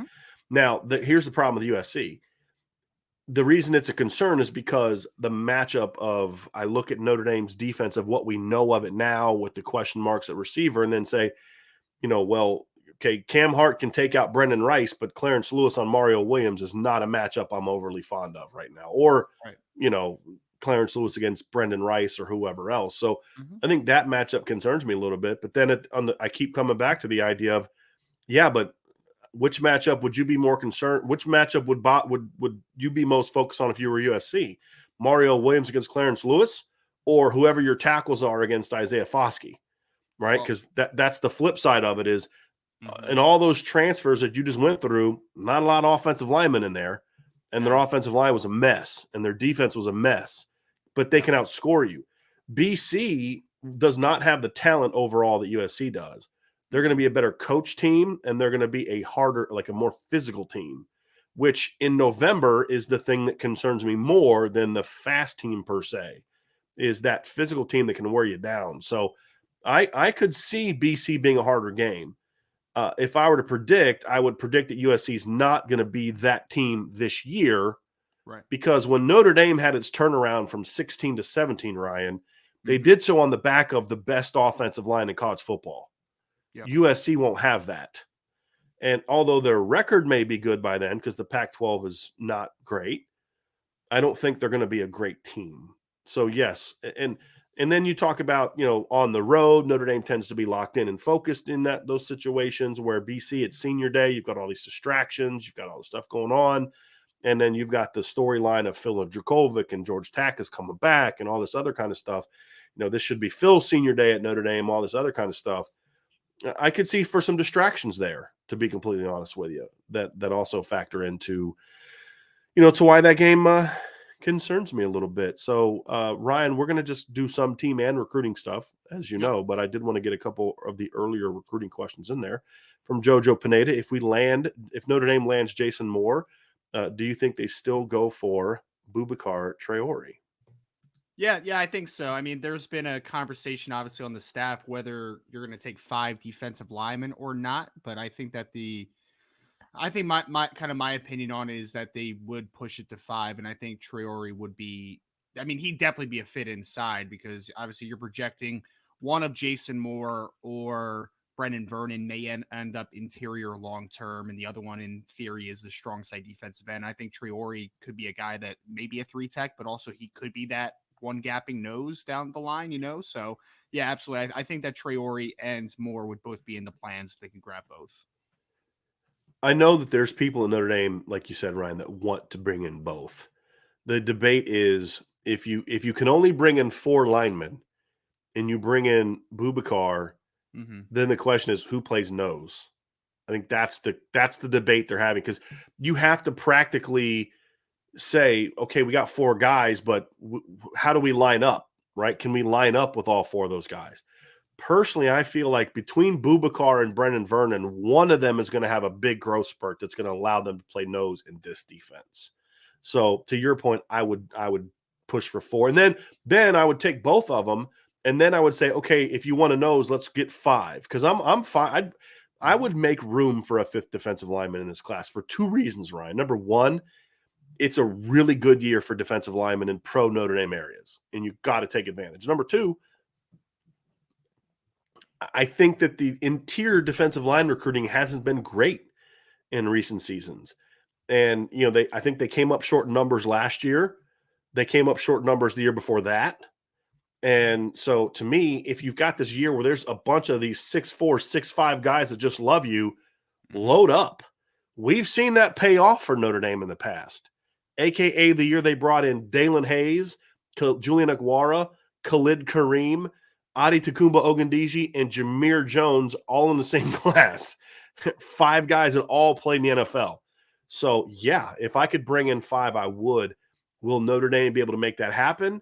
I think that's a bit of a different question at this point in time. But I would it's kind of like, what's the old expression, Ryan? It's better to ask for forgiveness than for permission.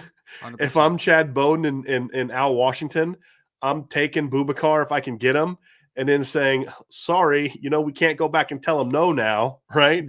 We should maybe go get a 5th guy. I think that's what I would maybe try to do. I don't think they'll do that, but that's what I would like to do. I personally would like to see them go for 5 in this class if they can get it. They can get it.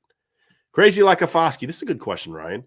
If Anthony Lucas was a 2023 commit, or let's say recruit, where would he rank in your most desirable prospects for this class? Let you go have first shot at that, Ryan. Well, Brian, let me ask you a question before I answer it. I'm sure that the answer is yes to this question, but did you prefer Lucas at strong side defensive end or inside potentially? Yes. In the interior? Yes. I assume that's where that question was going there.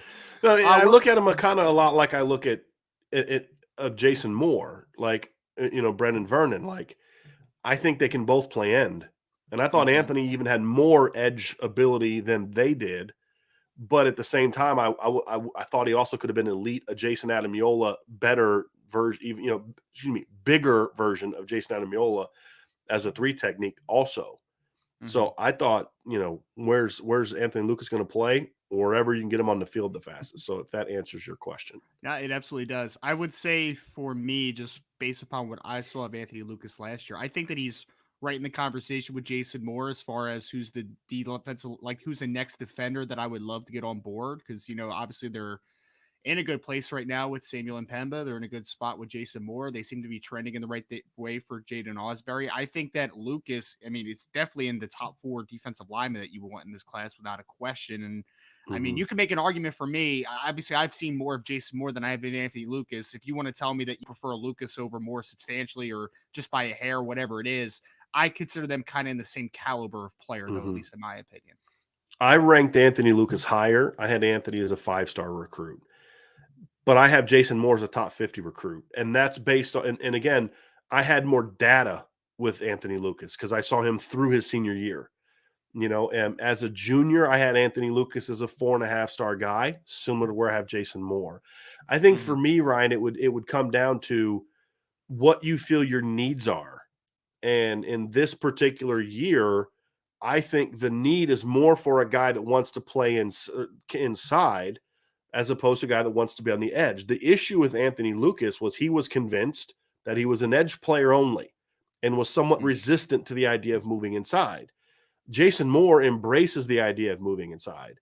So I think that, from a pure ranking standpoint, I may have Anthony Lucas slightly higher, but I think the fact that one guy is more built for and desires to play inside, and inside is the greater need, would make him probably a more desirable prospect. So, again, there's 2 ways of looking at that, Ryan. One is, well, just simply who's the better recruit?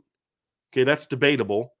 But when you look at it like who fills the better need, that's got to be a big part of that conversation too. And the talent's close enough to where the need is going to win out for me on this one, which would be Jason Moore.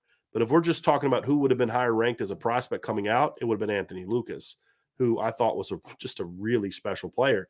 But as you said, I also think Jason Moore has a chance to be that. And I think Jason's a bit of a raw kid still. I do. I think there's a lot of room for improvement where I felt Anthony had a really unique repertoire as a pass rusher that you just maybe don't see a lot. And I think Jason is still learning that, in my opinion. So, and I think the ceiling is higher for Jason. I will say that. I think the ceiling is higher for Jason Moore. I think Anthony Lucas had a higher floor. If I'm just comparing them as prospects, forget the most desirable part, Ryan. What would you say to that? Like, again, higher ceiling, higher floor for Anthony Lucas, higher ceiling for Jason Moore. I don't disagree with that. I don't disagree with that at all. I do think that it is a interesting conversation with Lucas, though, because I actually was just looking at the Texas A&M roster a couple days ago, and he's already listed at 6'5", 300 pounds. Like, he's going to be a guy that's going to be in that. I mean, he's already in that conversation. Like, have you outgrown edge already? You know, so that's a interesting barometer to like maybe who I would prefer over the other. But yeah, I agree with your sentiment. I think that Anthony Lucas is a more advanced player, at least, you know, with foresight involved than Jason Moore. But like, I just think as an inside outside player, Jason Moore's upside is that of a 5-star. Like, he's got some incredible upside, in my opinion. So we have you on the show, Ryan. We do have to ask you a question that we had to address earlier in the show. And that is, from a music standpoint, what is your guilty pleasure? And is one of your guilty pleasures Taylor Swift? I like Taylor Swift when I was in high school. It's not a guilty pleasure anymore. Like, it was cool. Is this based upon the Desmond Ritter thing that came out? No, I don't think so. It just was it's just Tommy Gunn's, you know, he had asked some baseball questions and just, you know, Tommy likes to have some fun, you know, take it off of football a little bit sometimes. So just him having some fun with the question. That's funny. It's a funny question, Tommy, and I don't know if anybody saw that, but Desmond Ritter came out and said that his go-to song, I think it was his guilty pleasure song, was "Complicated" by Avril Lavigne, which was pretty funny. And if he was a first-round pick on my board, that would have dropped him. That's one of those like wonderlic questions, Ryan, that kind of get you dropped down on the board. You know what I mean? Man, he even said something like, oh, it's because the draft process is so complicated or something. I'm just like, wow. He's also a dad, apparently, with those corny I think my answer though would be, I've gotten caught into this a little bit with the daughter. We listen to Disney hits all the time, and I can't lie here, the High School Musical soundtrack is pretty catchy, man. It's pretty catchy. So. Wow. Okay. All right. Rethinking so many things right now. I'm kidding. Ryan, so Chris Basker asks, is the Rodney G visit expected? Maybe I missed this on the boards. So instead of answering this question, Ryan, just kind of give an update. If you're on the message board, Ryan obviously we put a story out that Rodney Gallagher is visiting for the Blue Gold game, which is huge for Notre Dame. He's already got his whole kind of April visit planned out, and I believe the Blue Gold game is going to be his last visit in April, which I think second is to last. Who's he coming? Where's he going last? I think Penn State was last, the 30th, I believe. Okay, if I remember correctly. Yeah. I'll have to. You texted it to me, so let me just find it here real quick. So we did have that in our text discussion today. So you said that he's going to. I think what'd you say? He's going the 9th this weekend, right? He's going to Virginia Tech was one of them, then Ohio State, then Notre Dame, then Penn State, I believe. If I remember correctly. So looking at that now, trying to find this. We texted a lot this morning, me, you, and Sean. Sure did. You have Penn State the 30th, correct? Right. Yes. Yep. So Virginia Tech not this weekend, but next weekend. Mm-hmm. Then you have Ohio State the weekend after that for their Blue Gold game. Then the Notre Dame Blue Gold game the week after that, the 23rd, and then Penn State the 30th, which is what you just said. So yes, that is correct. So just kind of give an update from your conversation with Rodney today. Just a couple of quick nuggets that you've put on the board. Yeah, I mean, well, for first and foremost, Rodney's one of my favorite people to talk about, man. To talk with. He has some subtle confidence to him, but he's really like the most polite kid ever, which is an awesome combination.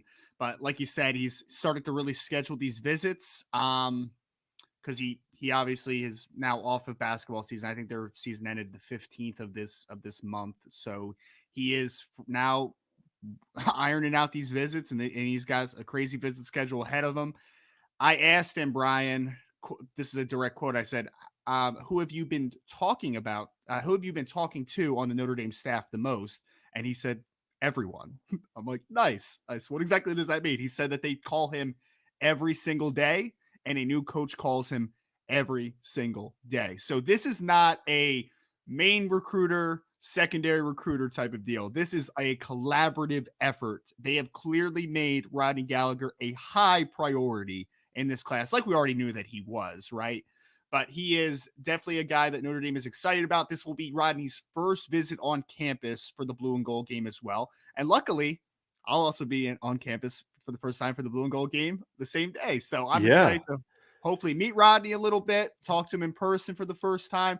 Dynamic receiver, likes Notre Dame a ton, but this is a very important month of recruitment for Rodney, because he has kind of put everything on the back burner during basketball season. So things are going to come fast and furious this month, but it's nice to see him getting up to campus for the first time. Has a really good relationship with Coach Stuckey, but the whole staff has clearly made him a high priority for the cycle.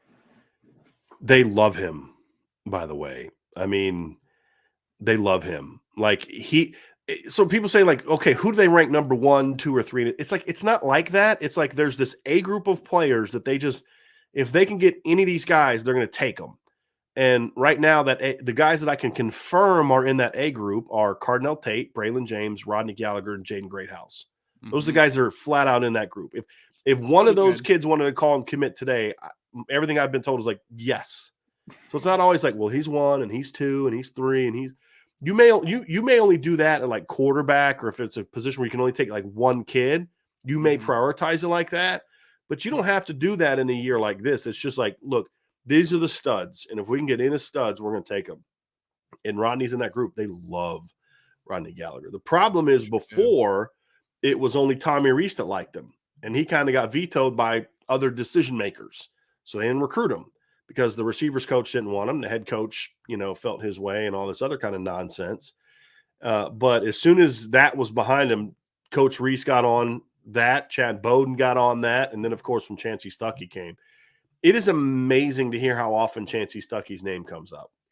And maybe it's just normal. That's what a receiver coach is supposed to do.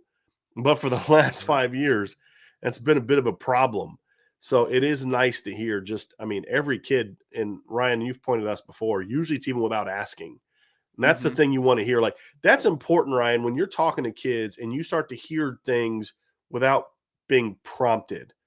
That's important. Like, when you're interviewing, you're like, hey, look, I listened to this guy talk for 5 minutes and he never brought up Notre Dame, or he never brought up this other school until he was asked about it. That's, it's not an end all be all, but it can be a sign. And that was why we were very clear to put in there in the John Garcia intel piece that we had last week on Peyton Bowen, that it was Peyton who kept bringing up Notre Dame to John. Well, that matters. Does that mean that he's not going to go somewhere else? No, it doesn't mean that. It just makes me feel a little bit better about, maybe because like there's a view of with Peyton Bowen, for example, Ryan, that Notre Dame's just a placeholder until he finds something he likes better. And I can understand why people think that based on his actions. But when you then listen to him talk and you talk to his family, then you start to see like, oh, no, it's not that. He's just a thoughtful, thorough kid that, is legitimately interested in Oklahoma. But when you hear that about how he kept bringing up Notre Dame, that's a good sign. And so when you hear kids bring up Chancey Stuckey's name without being asked, Ryan, that is certainly a great sign that A, Chancey Stuckey's working, but B, it's also he's connecting with these kids. Competitive and relentless is the words that I would use for the coaching staff just in general, especially Coach Stuckey. So, yeah, everything that's trending right Brian, I would say about a month ago, if you just said the wide receiver list, right? You said Braylon James, you said Jaden Greathouse, you said Rodney Gallagher, and you said Cardinal Tate, all expected, right? If I would have told you a month ago that maybe Notre Dame might have a legitimate shot at 3 out of 4 of those guys, you probably would have called me crazy, right? Honestly, it is trending. Well, 2 months ago, it's gone by pretty fast. When you first got hired, let's say that. No, because you got hired you officially accepted the job mid-January, 2.5 months ago. None of those guys would have been guys that I would have been like, Notre Dame's going to get. Not one of them. Not one. A month later, you start feeling better about Braylon James. Sure. That's it. That's the only one of those 4 I would have said, yeah, I think they got a good shot there. That's it. That's the only one. So your point stands, Ryan. I mean, it's like when you got hired in mid-January to just now, April 1st, it went from 0 for 4 to like they got a legitimate shot with all, they're not going to go 4 for 4, I don't think. That would be like the home run classes of all home run classes. And that's just an unfair expectation. And if we were saying that to you, oh, they're going to get all 4, that would be homerism on our part, and we don't play that game. But I will say this, I think they're at least in the top 2 for every single one of those kids. The only one I'm unsure of is Rodney Gallagher, just because he's so new to embracing the recruiting process. But with the other 3, Greathouse, Braylon James, and Carnell, they're in the top 2 for every single one of those, in my opinion. Would you agree? Would you agree with my assessment of Rodney Gallagher? Yeah, that he'd be the only one that maybe you'd have a question on. Yeah, I would say, just talking to Rodney, I think that he really does like Penn State, and that's more like a regional thing, right? I think that he likes Ohio. He's intrigued by Ohio State. I think he's very intrigued by Notre Dame. And I also think he likes Virginia Tech a ton too, which is the schools that he's taking visits to. So that kind of seems like Is that because of Brent Pry, do you think? I mean, it could be. That's kind of where the roots are, right? So it makes sense. He goes down to Virginia Tech, and I mean, just traditionally speaking, Pry has a good reputation, obviously, as a recruiter. So it would make some sense. I did want to put this one up real quick, Brian, before we go on to the next question. Freddie C03 says, fun note, Rodney is training with Aaron Donald's trainer. Hope he's not juggling knives. Laugh my ass. Almost said a bad word. Yes, Freddie, that is a good note. I wanted to pull that up because Tamir Robinson, the linebacker in the 2023 cycle, also trains with Aaron Donald's trainer. So that is a fun little note. I just wanted to pop up real quick. And Isaiah Foskey worked out with Aaron Donald last offseason, which I thought was pretty cool. Good company. Good company. We have a question here, a totally unbiased question from Mr. Adamiola. Can Jason Adamiola be a breakout player for Notre Dame this year? Wasn't he already a breakout player? I mean, could he be even better? Yes, of course. Serious answer, it depends. Are you talking for Notre Dame and Notre Dame world? No, I think he's already a heck of a player. Yep. Nationally, absolutely. I think Jason is probably the most in my opinion, Ryan, the most overlooked player for Notre Dame when you look at the national scene. I don't disagree. You look draft, I mean, all of it. He gets no discussion. Now, you talk to scouts that want to go back and watch the Clemson and Alabama games from 2020. There's some scouts that'll do it. What I'm talking about is not necessarily the football people. I'm talking the people that cover the game. I think he's a very, very overlooked and underappreciated player. And I'm not just saying that because Mr. Adamiola is asking the question. I felt that for a while. I think the thing is, though, right, it's the production, right? He doesn't have that eye-popping production. That's going to be the thing that if he can start to have the 10-plus tackles for loss that we've talked about, I think that's when you're going to start to see his kind of view rise. Because why did Isaiah Foskey become a guy that people talked about? Production, right? So that's my thing for Jason. What would you say to that, Ryan? Yeah, I mean, I think both the Adamiolas are a little underrated, to be honest, just from the perception. But I would say that Jason, for me, Brian, like I think that he has the upside of being a day 2 pick, like a second or third round type talent. I think that he has that in him. 280 plus pounds, and he moves incredibly well for his size, and he's very strong too. I think that's one thing that people kind of underestimate is Jason doesn't get moved too easily at the point of attack. Like he has got some really impressive hand strength and lower body strength. So on the national perspective, yes, I think he could be a breakout player. I think most Notre Dame fans are very aware that Jason Adamiola is a very good football player. But I think from a national perception perspective, I can agree with that. It's all there. Double-digit tackles for loss, get some more sack production, and then I think people will start talking about Jason a whole lot more. Agree. Let's get to some more questions. Jojo Pineda, happy Friday, guys, and IB Nation. No Dante question from me today. I'll let it play out. Confident with Braylon James, trending well with Carnell Tate. I would like Rodney Gallagher over Rico Flores. So he's looking for Gallagher, James, and Tate. His question is, then who's the fourth? Ronan Hannafin or Jaden Greathouse? Well, I think that in that situation, let me restart. So if you are in the position where you get Braylon James, Carnell Tate, and Gallagher, absolutely. I would take Greathouse and Hannafin if they both want to come.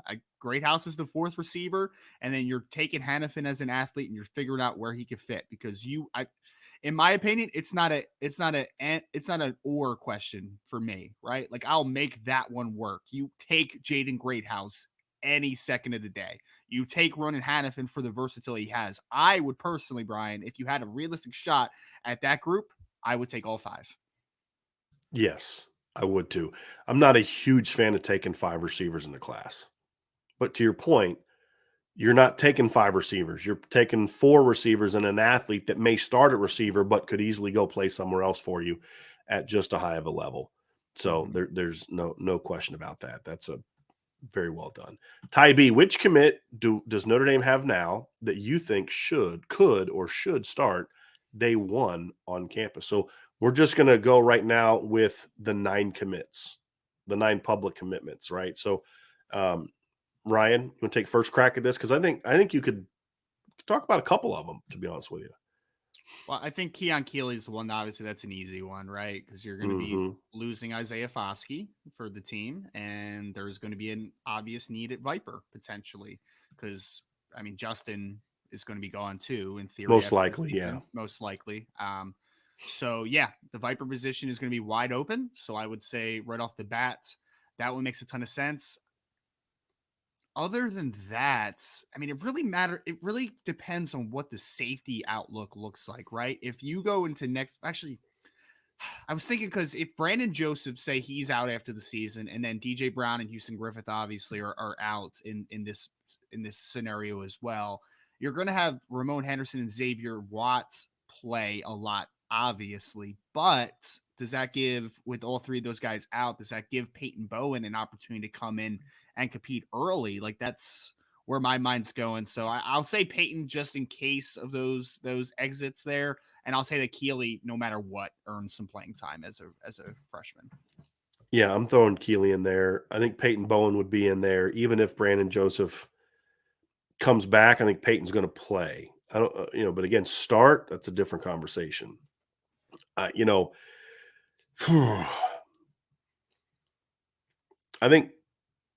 think Brennan Vernon's a guy that, depending on what happens with how the roster shakes out after this year, I think Brennan Vernon could be a guy to watch. Maybe he's a big end, maybe he's a 3 technique, because again, Jason Adamiola is going to be gone too.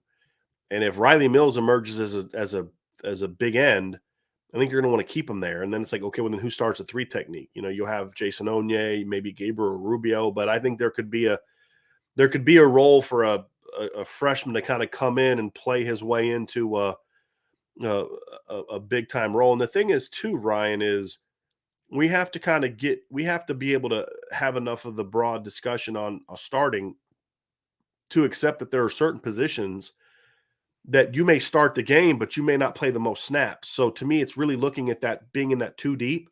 If you're in the 2 deep at end or 2 deep at tackle, defensive tackle, you're playing a bunch. You're basically like a starter. It's not like it was 20 years ago when starters played 80+% of the snaps. So I think that's something to consider as well. But, like Justin Rhett, he's a guy that his ceiling is high enough that if he taps into that ceiling between now and the time he's enrolls, he could be that guy. The reason I say that, Ryan, is because he'll be one of the DBs that shows up with a Division I ready to play body. Sure. Right. That's the thing I like about Justin. He will physically be ready to play. It's, with the technique and the instincts and all that. That remains to be seen. He's not there today. As of April 1st, 2022, I do not see Justin Rhett being a day 1 starter. I do think that Justin Rhett has the talent, and he's going to be challenged because he's playing to Bishop Gorman. He could have he could be the guy that, of all the players that I look at, who could make the most growth from now till then, and then be stepping into a situation where the depth chart is there.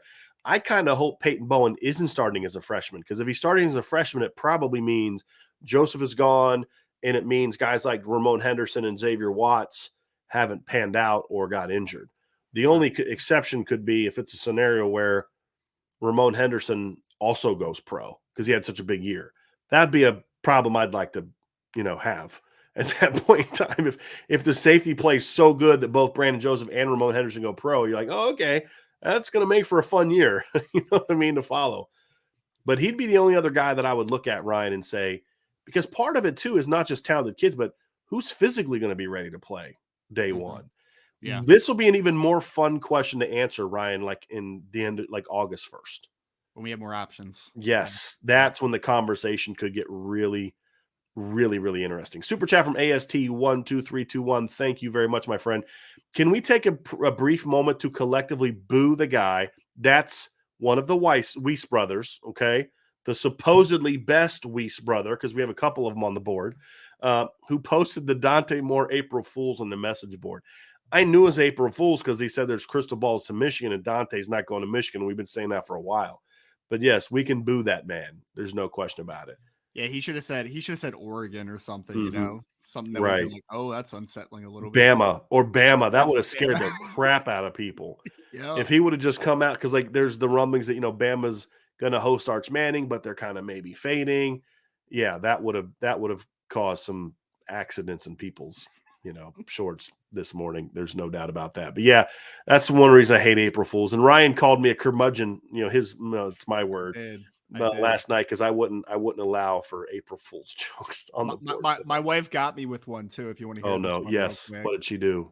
We were feeding the baby this morning, and she's got this little puzzle that has all these letters, right? So like you match up the letter with the alphabet, all that type of stuff. She had a block that was a P, and then Caitlin goes, "Oh, there's P on the seat." I'm just like, what? Was there P on the seat? Did the dog jump up? And then I'm looking and it was the P block. I'm like, good. Thank you, Caitlin. Really well done. I like that. I like that. Raymond Roberts says, yo, Brian, love the coffee mug. Thank you for that. My wife brought me some hot tea today because I'm still a little bit under the weather. But hey, Raymond, if you love this, guess what? Down below, there's a link to the merch store. You can buy one of these. These are not exclusive to Irish Breakdown. Does your wife drink coffee? Did I send you guys a coffee mug? No coffee mug, but she is an avid. I'm an avid coffee drinker as well. Okay. So, yep. Is this about your guys' size? 15-ounce mug, or do you use bigger mugs? No, I usually go 14. Okay. She usually goes 8. Yep. Have to hook you guys up a little something. So we'll get you guys I got one made for my mom. She thinks it's cool that I say this because it's actually true. She's the only human being on the planet of 7 billion people that have IB mom mug. That's awesome. So yeah. So I like to tell her that. Caitlin, she had a dress down day it was either Monday or Tuesday, and she wore her pink IB sweatshirt into work. Nice. Yeah. Very nice. I dig it. Kendrick Heath says, I know Jadarian Price is just a freshman, but we will have a new starter at running back. If Price just looks like the best back in spring in fall camp, does he make a case for serious carries? Yeah. I mean, Ryan, isn't that where you should be as a program where we're going to play the best guys? I mean, look, I know you're a junior or senior, but this guy's outplayed you all spring and all fall camp. Not only is he not going to be a contender for serious carries, he's starting for me. He gives you a different element too. I mean, obviously Chris Tyree brings a lot of explosiveness, but I'm just talking in the practice that we saw between Logan Diggs, who I really like. You know, I'm a big Audric Estime fan. Like, I really think that kid could be a breakout type of star. But then you saw Jadarian Price. Jadarian Price was the most explosive back by a pretty good margin in that, since Chris Tyree was not participating in practice. So, I mean, yeah, let's get him and Tyree on the field at the same time. Like, I'm all down for it, man. Get that speed on the field. Absolutely. Yes. And now, again, I'm not saying that's going to happen.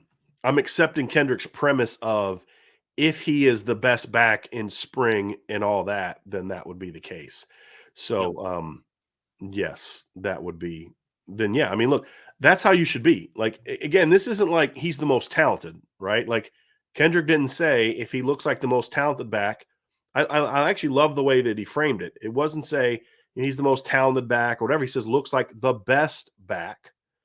Then, yeah, he's not, I'd start him. I mean, again, I'm starting the guy, the best guy. Got a 2-parter that turned into a 3-parter, really, from AJ. Number one, have you heard anything in regards to plans to renovate the Goog? Yes, we have heard that. Notre Dame. So you got to understand the way Notre Dame does things is they come up with the plan. There's the proposal. They do all those things. And I wonder if Rico. I just saw the tweet from you, Ryan, about Rico Flores says that he's committing today at 6:00. Yeah. That it won't be to Notre Dame, and I also have to wonder if it's an April Fool's joke.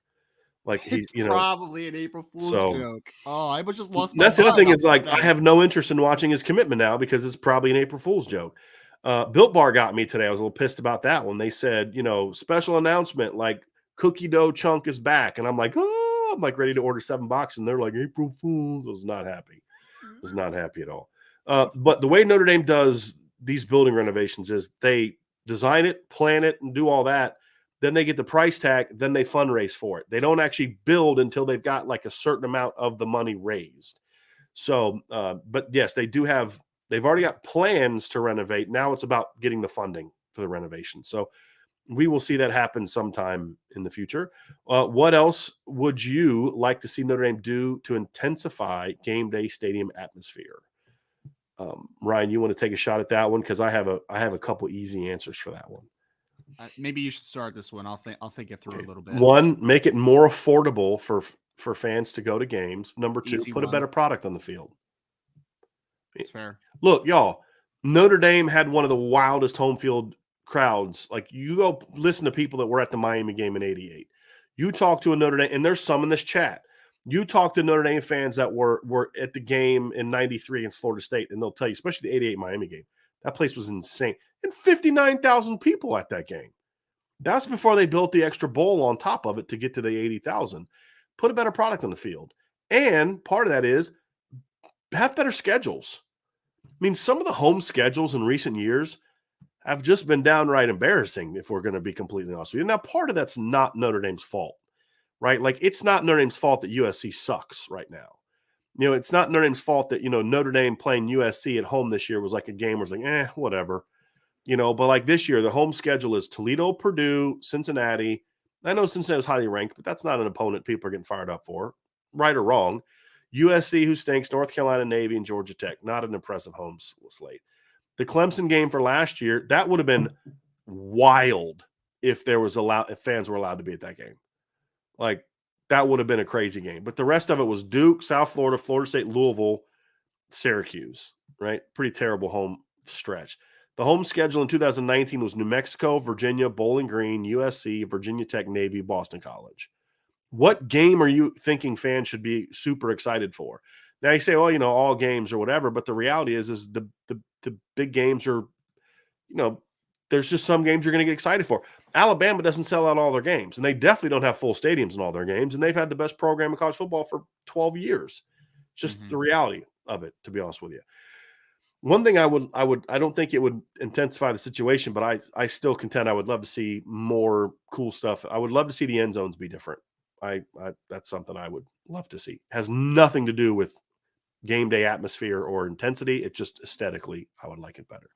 I like the affordability. I don't even know if that's a word, but it is, because it's not just everybody says, well, the tickets only cost X. It's not about that. It's $100 to park. To travel, it's the travel. The hotels are insane. Yep.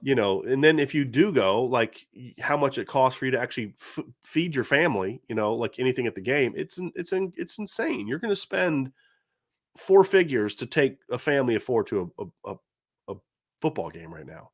Mm-hmm. And not a lot of people are able to do that. So, that's the reality of it. And then here's the third one, Ryan. Do you think Notre Dame will renew their contract with Under Armour? Do you have an opinion on this? No, not really. I mean, I don't know. I think they will, but I have been told that they are entertaining other offers. The thing about it is it depends on, where they view the health of Under Armour being, because Notre Dame doesn't just have a contract with Under Armour. They have stake in Under Armour. That was part of the deal.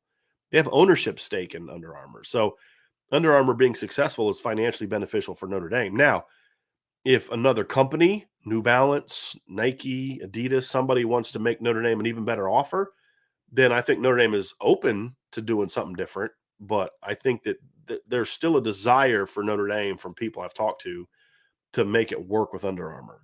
It's just about whether or not Under Armour is going to be willing to, to pay the money. And then the second part of that too, AJ, is I do think there have been some issues with Under Armour's gear, especially from a shoe standpoint. The shoes aren't great. That's kind of an important deal. So, maybe you say, hey, look, we're gonna sign a deal with you to be our clothes and our uniform and all that, but we're gonna sign a deal with so and so to provide shoes.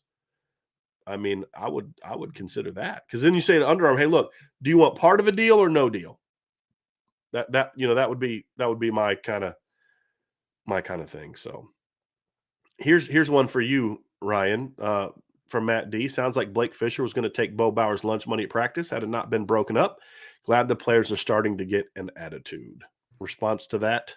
I mean, it's always nice to see a little competitive fire. I Mhm. mean, it really is. And I would Yeah. say, especially with a guy like Blake, because I mean, with that type of size and athleticism, him having a killer instinct and a little bit of nastiness to him, it's really nice to see. It really is. Mhm. Especially when you're coming off a year where, let's call it what it is, the defense outperformed the offense, right? So, and it's the offensive line was not up to par for the majority of the season. So I love seeing it. I love it. We got a firsthand view on it. And I mean, not only was it wasn't just like Blake Fisher taking out frustration after a play. Blake Fisher was like a down block on Bo Bauer and took his lunch money and then proceeded to tell him about it. Right. So I loved it. I loved it personally. I'm not a big fan of fights in practice. I don't really care about that. I think you can have attitude without fights. But yes, I want to see players playing with attitude. Just for me, it doesn't equal a fight. And it sounds like that wasn't necessarily a fight. I don't think pushing and shoving is a fight. It was It's it like, was a shove. It was a shoving match. yeah, It wasn't. Yeah. yeah. And that's, I don't love it, but I'm not losing my mind over that. Here's an interesting one from Keith. If Notre Dame takes 25 in the class, what are the breakdowns position wise? This is a good one, right? And we've done some stuff on that. Yep. And I think, here's kind of where I am at with that. Mhm. Obviously, one quarterback. I think right now, one running back. We'll go with that. Yep. 4 receivers, Mhm. 1 tight end, so that gets them to 7. I think they'd like to take 4 offensive linemen. That gets them to 11. Yep. And then say 4 defensive linemen and 3 linebackers. That gets them 18. to 18. 2 corners, 2 safeties. That gets them to 22, right? So, that's the minimum number, in my opinion, at each of those positions, right? So that gets you to 22. So then you got 3 left over. So then you say, okay, what are the positions you might want to add an extra guy? Okay, you might want to add another back. You might want to add another tight end. You might want to add another defensive lineman. You might want to add another secondary guy, and you might want to add another linebacker. Meaning, let's say Samuel Mpemba commits. Do you going to stop recruiting Darren Gillette and Jaden Alsbury? Absolutely not. Right. Well, looking at the minimum numbers, that puts you past what that number is. So that's the interesting thing about this. And people just think, well, you can just take any good player that comes. Well, you can't just do that, because we just went through and gave the minimum numbers, right? And there's 22 kids. So that means if you're going to get to 25, you have 3 spots left. You'd like to have a second back, second tight end, 5th defensive lineman, 4th linebacker, and then a 5th DB.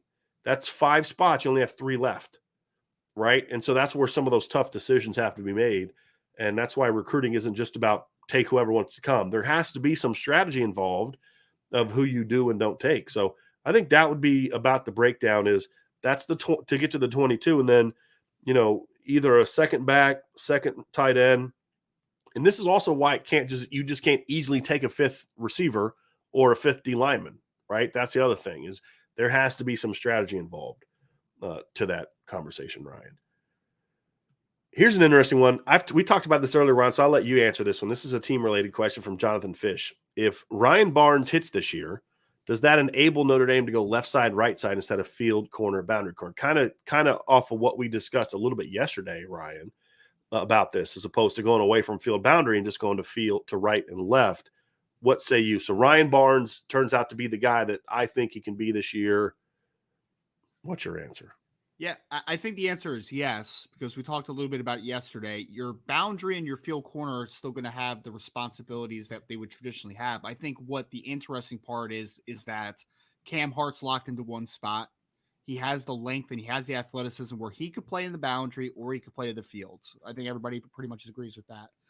Excuse me. Ryan Barnes kind of the same stylistic approach, right, Brian? I mean, he's 6'2", 6'3". He's long. He can play it. He can play in the boundary because he's a physical dude, but also I think that he can play to the field as well. So I would agree, Jonathan. Yes, if Ryan Barnes is as good as people think he can be and how good we think he can be, if you have him and Cam Hart, I don't think you need to worry too much about flipping and making sure one's the boundary, one's in the field. I think that you can play traditional left-right, and you could just let whatever happens happen with that type of athleticism. Right. Their games are so similar, man. I think that's the point you nailed, Ryan. Like, if they can't play left right, that means they got either two fields or two boundaries on the field, and they're going to be in trouble, right? But I think their combination of length and range and ability to play in man and be good against the run, I think their games are so similar that, yes, I think you nailed it. You absolutely, not only can you play field boundary, I'd say that's what you should do, is play field boundary. And then, right, left, as opposed to field boundary. And then I think it also, what I think it also does, if you have two guys with similar skill sets, Ryan, and this is something that you had brought up to me in one of our, just kind of our private conversations, was, does that then give you the ability to allow them to shadow guys with Cam Hart, right? That's something you brought up to me when we were discussing, where, what do you got to do to get to the point where you can say, hey, Cam, you're going wherever so-and-so goes, right? And sometimes that could be the number 2 receiver. You could look at Oklahoma, for example, Ryan, and say, look, their best receiver is Mario Williams. Let's just say that's the case, right? He's their Hollywood Brown. Let's say he's that kind of player. So what are you going to do? You put Cam Hart on Brendan Rice the whole game because you think Cam can dominate that matchup, right? So you got one guy can take out that one guy, which then means we can now double team all game Mario Williams. So Cam's going to go wherever Brendan Rice is, and that's so. It's not always just shadowing the best guy. Sometimes it's you shadow number 2 to take number 2 out of the game because you think you dominate that matchup, and then you can schematically take number 1 out of the game. Right. So I think those are but right now, if you're just field boundary, it's harder to do that because you're and not because not in field boundary in theory hurts that. It's just there's a reason you're sticking to field boundary, because you don't think one guy can play the other. That's usually why you're doing that. And I think with Ryan Barnes, it gives you some really unique matchup stuff to go to there.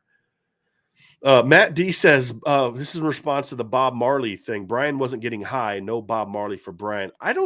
No, I've never been high, and I don't smoke weed, but I don't think Bob Marley's music you have to be high to appreciate. I mean, I know some of the subject matter is related to that, but that's not like all his songs are about smoking weed. He's got some great songs. I mean, he was a guy that was fighting for independence, and stuff like that growing up. So, I mean, he had some stuff that was politically oriented, and some of it was just fun music. You know what I mean? Like, so I appreciated Bob Marley. All I was saying is I never heard of him until I got to high school and moved to Virginia. That Bob Marley wasn't just somebody people were rocking in Lime, Ohio. I don't know why, but just was never a guy I heard of. But I appreciated Bob Marley's music, and I appreciated some of the messages of his music that weren't like drug related. When you know the story of what he was, living through at the time in Jamaica. So I appreciated Bob. I just didn't necessarily, I couldn't hang out with the kids at the school that were Bob Marley fans because they didn't think you could listen to Bob without being high. And that wasn't really my cup of tea, so to speak. Here's a great question from Katie Keevers. How much of a role will leadership be in determining the starting quarterback this year, Ryan? It's an interesting question. I mean, I think it's paramount. I mean, there's a lot of programs that your starting quarterback is the captain automatically. And I know Notre Dame is not one of those necessarily, but whether you are a captain or not, whether you are ready for the leadership role or not, a quarterback is a leader on the team. They have to be. You're in that role. You're in that you're in that spectrum. Like, you're just in that light the minute that you're a starting quarterback. So I think it matters, Katie. I think it definitely does. I think it matters who has command, right? I think that they're both respected players in the locker room, but who has the command over the huddle? Who has command in everything they do? Who's throwing with conviction? So I think it absolutely matters, because no matter if you want to hide from it or if you're not ready for the limelight or whatever it is, if you're the quarterback at any institution, at any level, you are a leader of the football team. No doubt. I think as far as how much of a role will leadership be in determining who starts, Katie, it depends on how close the battle is. If it's like all things are equal in regards to execution, moving the offense, effectiveness, all that, then yeah, you're going to start the guy that you view as the better leader. And leadership isn't just the vocal leadership, it's also the playmaking leadership, right? So in that question, let's say Drew Pine and Tyler Buckner are they just check out everything is even as players, playmakers, the offense goes just as effectively. Then you may see a situation where Drew Pine gets the starting job because he is, in my opinion, clearly the better leader and in the vocal sense of that term. If Tyler Buckner is better than Drew Pine, and I'm using that example because I think we can all agree that right now Drew Pine is the more established leader on this football team, right? Vocal and all that kind of stuff. If Tyler Buckner outplays Drew Pine, you're not going to flip them because Drew Pine is the better leader. Part of the reason is because of the fact that Drew is such a great leader. And what I mean by that is Drew's not going to stop leading because he's not starting. That's the thing. And so you're going to still play Tyler, even though if he's clearly the better player. So I think it's one of those things, Katie, where it could be a tiebreaker type of thing, Ryan, where that could be the thing that determines who ends up being your starting quarterback. I assume your smirking is not related to the answer to that. I saw you looking at your phone. Well, I have some funny news for everyone. So Okay. I messaged Rico Flores about the commitment thing, just saying if it was April Fool's joke, and he just sent me a bunch of laughing emojis back. So Okay, I think that yes. confirms. That answers the question. Yes. Answers the question. It's like that's a really easy way to get fans not to like you. And like I said, if he does commit tonight, it ain't going to be Notre Dame. All right, Corey D says, I know I know the Kelly era is over, thank God, but I can't help but get pissed. His laziness and lack of desire to recruit hurt the program's potential. Shame on him for blading Notre Dame for his shortcomings. I agree. Fair, Corey. I agree. Fair. Alex B says, Brian, just wondering if the visitor list is still up to date and Boubacar, Brennan Vernon, Xavier Hamilton, Anthony Speck, et cetera, still plan on being on campus this weekend. We do not expect Boubacar on campus, but the reason we haven't taken him off the list yet is we haven't been able to get him to confirm that he's not coming this weekend. Mm-hmm. We've heard from the other side that it's not expected for him to come, but it's the same reason like we never added Tamir Robinson. Like we were talking about this yesterday. Somebody was like, it's a bad sign that Tamir Robinson canceled a second visit to Notre Dame because apparently somebody else had on their visit list that Tamir Robinson was coming. It was like the weekend of the 18th when like Braylon James was on campus. And when those, and we never had him there because his coach never confirmed. And so we're not going to put something on there that isn't confirmed. Boubacar told us he was coming this weekend. We're trying to find out if he's not coming. We don't expect him not to come, but that's the reason he's not on the list. The rest of the list, Alex, is updated. We, as far as we know, we expect those guys to be on campus. I could see Brennan maybe not coming because he's definitely coming back for the blue gold game, but he expect on campus. Xavier Hamilton will be on campus this weekend, and Anthony Speck has been making kind of a Midwestern tour. I mean, from Pittsburgh, but he's been like Ohio State, so I think he's kind of making his way out to South Bend for that trip as well. Ryan, anything different than what I just said that you are aware of? Nope. Just that everything is up to date as far as we know that we've been verified. There's also a couple visitors that are going to be on campus that weren't even mentioned in that. So it's going to be, I think we have a total of Boubacar included, which we don't if he's going to come is a question mark. But counting Boubacar, we have looks 7 guys that are going to be scheduled to be on campus this weekend at Notre Dame. So it's going to be a busy weekend for the Irish. Yeah, the Peter Jones is a big one for me. Yeah, he's a really good player. 2000. He's a guy to keep an eye on because apparently he likes Notre Dame a lot and they like him a lot. Keith also said this actually no. Yes. Okay. So Keith had this one. Since Notre Dame has so many kids coming in for the spring game, can it hurt the staff for showing love to all these kids? I don't think so because you don't have to show the same amount of love to all the kids.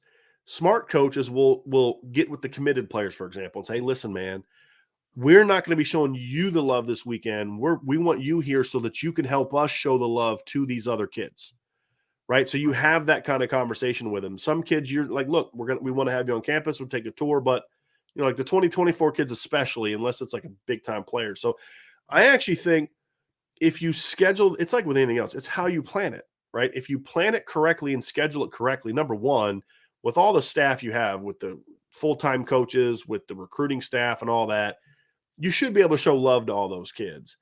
But the other part of it is what they'll do sometimes is they'll kind of space out when kids come. Some kids will arrive Friday night, some will arrive at 8 a.m., some will arrive at 10 a.m., and you space it out a little bit, some kids will arrive right for kickoff because then you're going to spend time with them after the game. So you kind of stagger the arrivals a little bit as well. So I think if you plan it right, it's not a problem, Keith. Can it be a problem if you don't plan it right and just like 35 kids show up all at once and you don't have a plan for how they're going to go about their day? Yeah, that's a problem. But so far, this staff has shown a really good knack for properly going about all of this. Like they purposely had it to where Dante Moore was the only kid on campus when he visited. And we did have a question about that I wanted to bring up too, by the way, Ryan. Somebody asked about that the Dante Moore thing. I want to find it down here real quick, see where it was. Okay, here it is. Ty B. Brian and Ryan, did you guys dig the gold bar throne? I thought it was so cool. Yeah. Like I was like, this is a different Notre Dame, man. Like this is a very different Notre. I thought it was dope. I really did. Yeah, I'm gonna actually pull this up for those of you who didn't see it. This is from Dante Moore's on-campus photo shoot at Notre Dame. I'm sorry, that's just freaking sweet. It sure is. He is sitting on a throne of gold bars.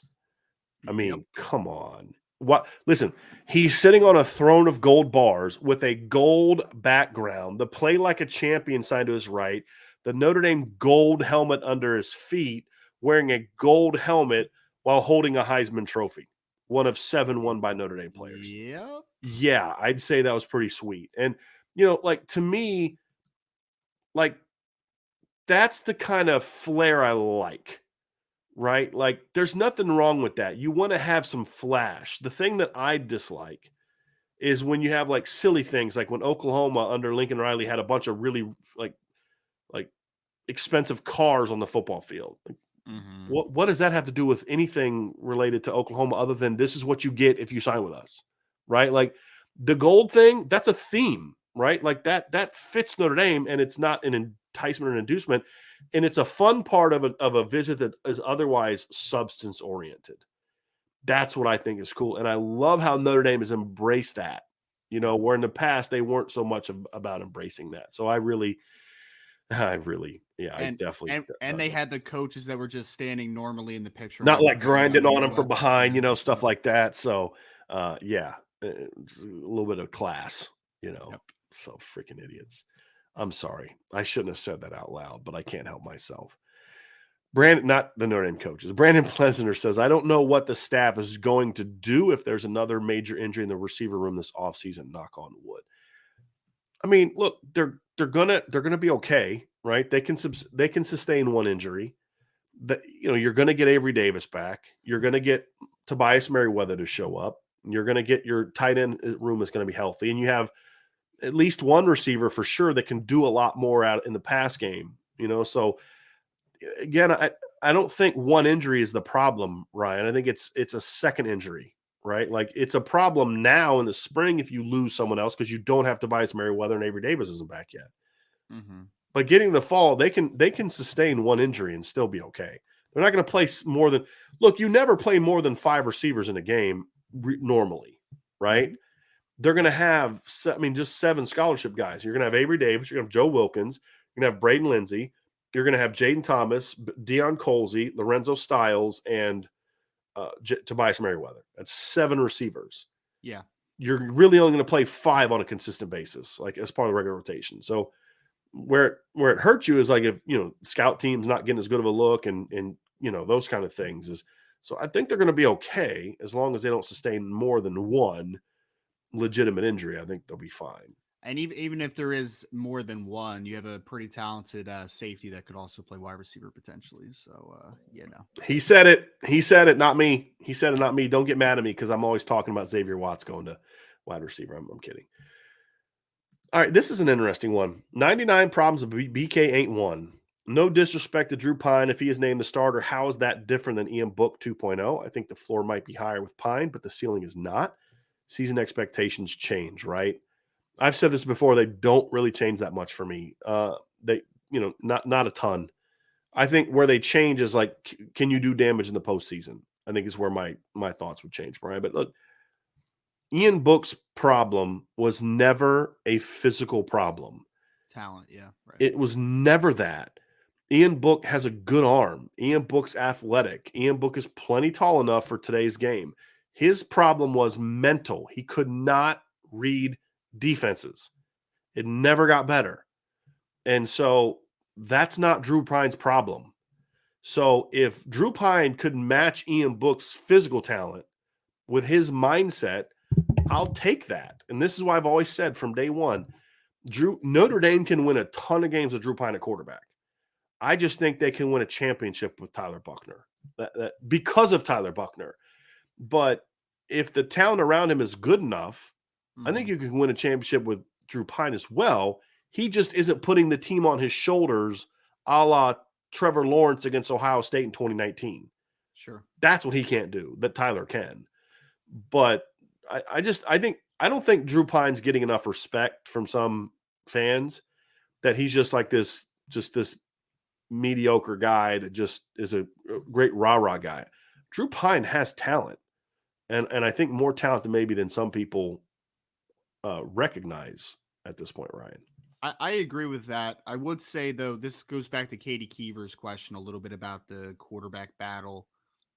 If Drew Pine is just flat out the better player, or it comes down to that decider between what the leadership qualities are, where you would pick Drew Pine over Tyler Buchner, I do think that is not the worst possible outcome, but it's a hindrance, right? Because like you just said it, Brian, right? It's Tyler Buchner could be that guy that maybe can carry you a little bit.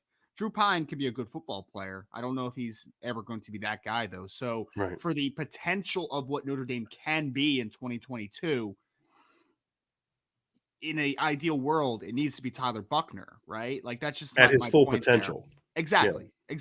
Yes. So that was just my point, is that, you need to be Tyler, and that's no shot against Drew. It's just that Drew gives you maybe a more comfortable baseline, but is he going to take you over the top? I think that's where the question becomes. I think it depends on what's around him. That would be my question mark. But it's kind of like Drew Pine. Could I see Drew Pine doing as a veteran what Mac Jones did for Alabama? Yeah, I could see that. I'm not saying he's going to be the 15 overall pick. It's a different skill set. I'm talking about you put elite players around him and he's a veteran.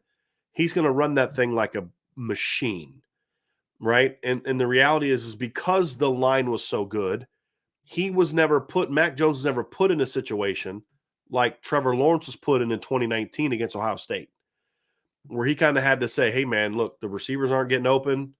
Can't run the football. You got to take this one over. Mac Jones was never asked to do that.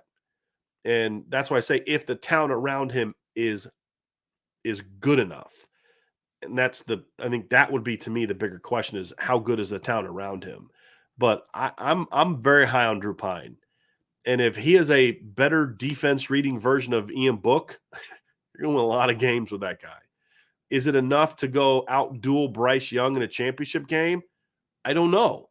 Because at that point in time, I don't know if your talent is better than their talent. That's where I say and to the question that 99 asks, that would be the ceiling part, right? Like that would be where that comes into play. Ben Tarnowski, this is a really good one too, Ryan, and I'm very curious to hear your opinion on this. Bias aside, first of all, we never answer questions with bias, so you don't really need to put that in there. Out of Tyler Buchner, J.J. McCarthy, and Jackson Dart, who has the highest ceiling in y'all's opinion? All seem like incredibly talented players. I'll let you go first. I would say passing-wise, I would go with Dart. I think he has got the strongest arm. I think he might have the most upside as just a pure passer. It'd be between Buchner and McCarthy, though, when you bring in the athleticism as well into the conversation. Like those guys could be like legitimate dual threats. So I think if you're taking everything all together, I would say it's between Buchner and McCarthy. I don't know if I lean either way on that conversation, but if you're just talking pure from a passing perspective, I think I would take Dart. I would probably agree with that. I think Dart's a little bit more of a natural pure passer, although I don't love his overall tools as much as the other two guys. Actually, Jackson Dart would probably rank second for me overall.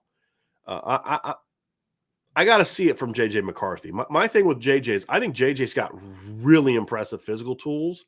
Mm-hmm. I just never saw a great feel for the game from him the way that I do with Tyler and Jackson. especially Tyler. And so I think JJ and Tyler are very similar. I think JJ actually has the strongest arm of the three. I think Jackson is the better passer of the three. I think Tyler Buckner is the best total package of the three. It's fair. And that would be my take on it. They're all three talented players. I never bought the 5-star hype with McCarthy and Dart, though. I think they were like top 50 to 75 guys. I just never bought the 5-star hype with those two guys. The Troll Hunter. Brian, I know you don't have the time to look at any of the spring Ohio State videos, but their O-line is looking pretty gumpy, slow-footed and too heavy. My concern is them bullying us inside. But do you think they will be able to keep up with the rushers, the edge rushers? Ryan, you and I have had some interesting conversations about the Ohio State offensive line, so I'll let you take first crack at this one. Well, let me start with the edge rushers first. I think that they have the talent to be good at offensive tackle because I think Paris Johnson is moving outside the offensive tackle, and he's certainly a very talented kid. I mean, definitely a better athlete than the guys they had out there last year. Yes, definitely a better athlete. And DeJuan Jones is a talented kid. He's just too heavy, to your point, D-Troll. Like, he needs to lose some weight. Him being 360 plus is just not good for him. If he was 6'8", 340, 335, somewhere in that ballpark, I would feel pretty good about him. But I mean, if he's going up against Isaiah Foskey's speed or just some of the other defensive ends on this roster that have a little more speed, I think that he's going to be in for a long day. So that is the matchup that I think you can exploit a little bit. I'm interested to see how Paris Johnson, who's played guard, first 2 seasons, how he looks at offensive tackle. It's going to be interesting. With the new O-line coach. Yeah. But I think inside the Notre Dame, with the quickness they have, I think they can be very disruptive because, I mean, Harry Miller wasn't a very good player even before he retired, this offseason. But, I mean, they have the Whippler, I think is his name, Luke Whippler, who's a solid center. But then he's not real big. No, he's not real big. But then the other guards, I mean, Paris Johnson's going outside. Thayer Munford graduated. So there's going to be 2 new starters inside at guard. So I think the interior is where you take full advantage, and then the speed element against DeJuan Jones. And I think Paris Johnson is just a little bit of the wild card because you just haven't seen him play tackle. So that's the question. I think there's a misconception that just because you're big, you can move people off the line. And I don't think that's the case. I think big, slow-footed people, which is the premise of your question, are going to struggle with what we see from Notre Dame. And this is why Jason Adamula dominated Alabama's guards in the playoff game 2 years ago. One of them was like 360 pounds. And Jason Adamula destroyed that kid in that game because he consistently won off the ball. He consistently won with leverage, and he had better hands. I mean, and I'm talking, he was throwing the dude. So I think I'm not concerned about Ohio State's offensive line. If they push Notre Dame's defensive line around, it's a bad coaching job by Notre Dame. It means they came off and tried to two gap and take guys on head to head, which would be stupid. It would, if you play your game and attack and penetrate the way that you did, then I think Notre Dame can win that battle.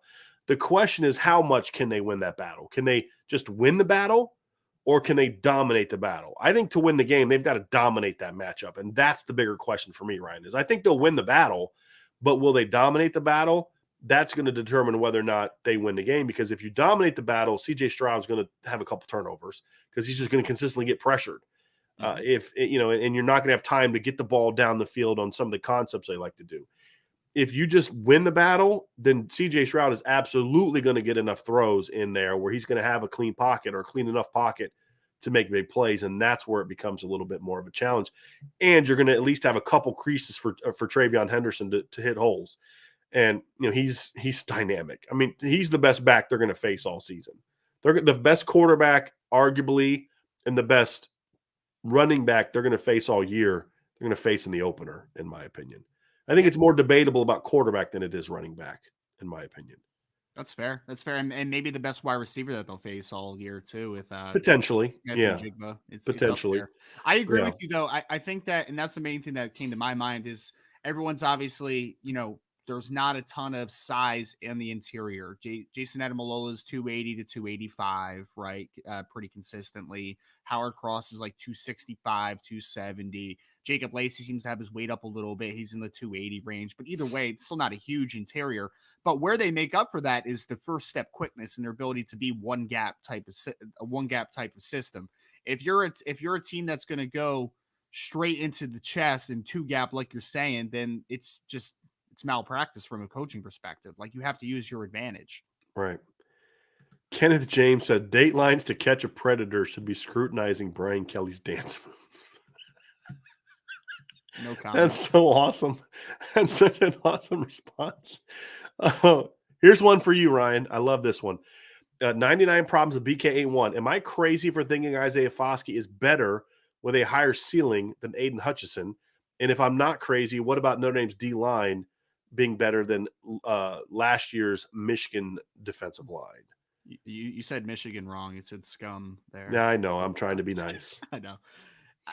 Foskey's way more talented than Aiden Hutchinson, in my opinion. I mean, he's a more explosive athlete. He's longer for sure. I would tell you that that's the one thing that people just are not talking about enough is the fact that Aiden Hutchinson does not have a lot of length. He's got short arms. He's got a short wingspan. He's a good linear athlete for sure. But I think Foskey's a more flexible mover. I think he's a more explosive mover, and his upside is absolutely higher. In a typical year where a draft was a little more top heavy, because this draft has a lot of depth. I mean, a lot of depth, but it's not incredibly top heavy. In a traditional year, we're talking Aiden Hutchinson in the middle of the first round, late first round. Like, that's the type of player this is. I think Isaiah Foskey could be maybe in the conversation with Will Anderson next year. I mean, Will's a freak out of Alabama, but he could be at least in the conversation next year, in my opinion. So yes, I agree. I think that he is a much more talented player, in my opinion, than Aiden Hutchinson. And no shot against Aiden. He's a good football player. There's no doubt. He's going to be a good NFL player.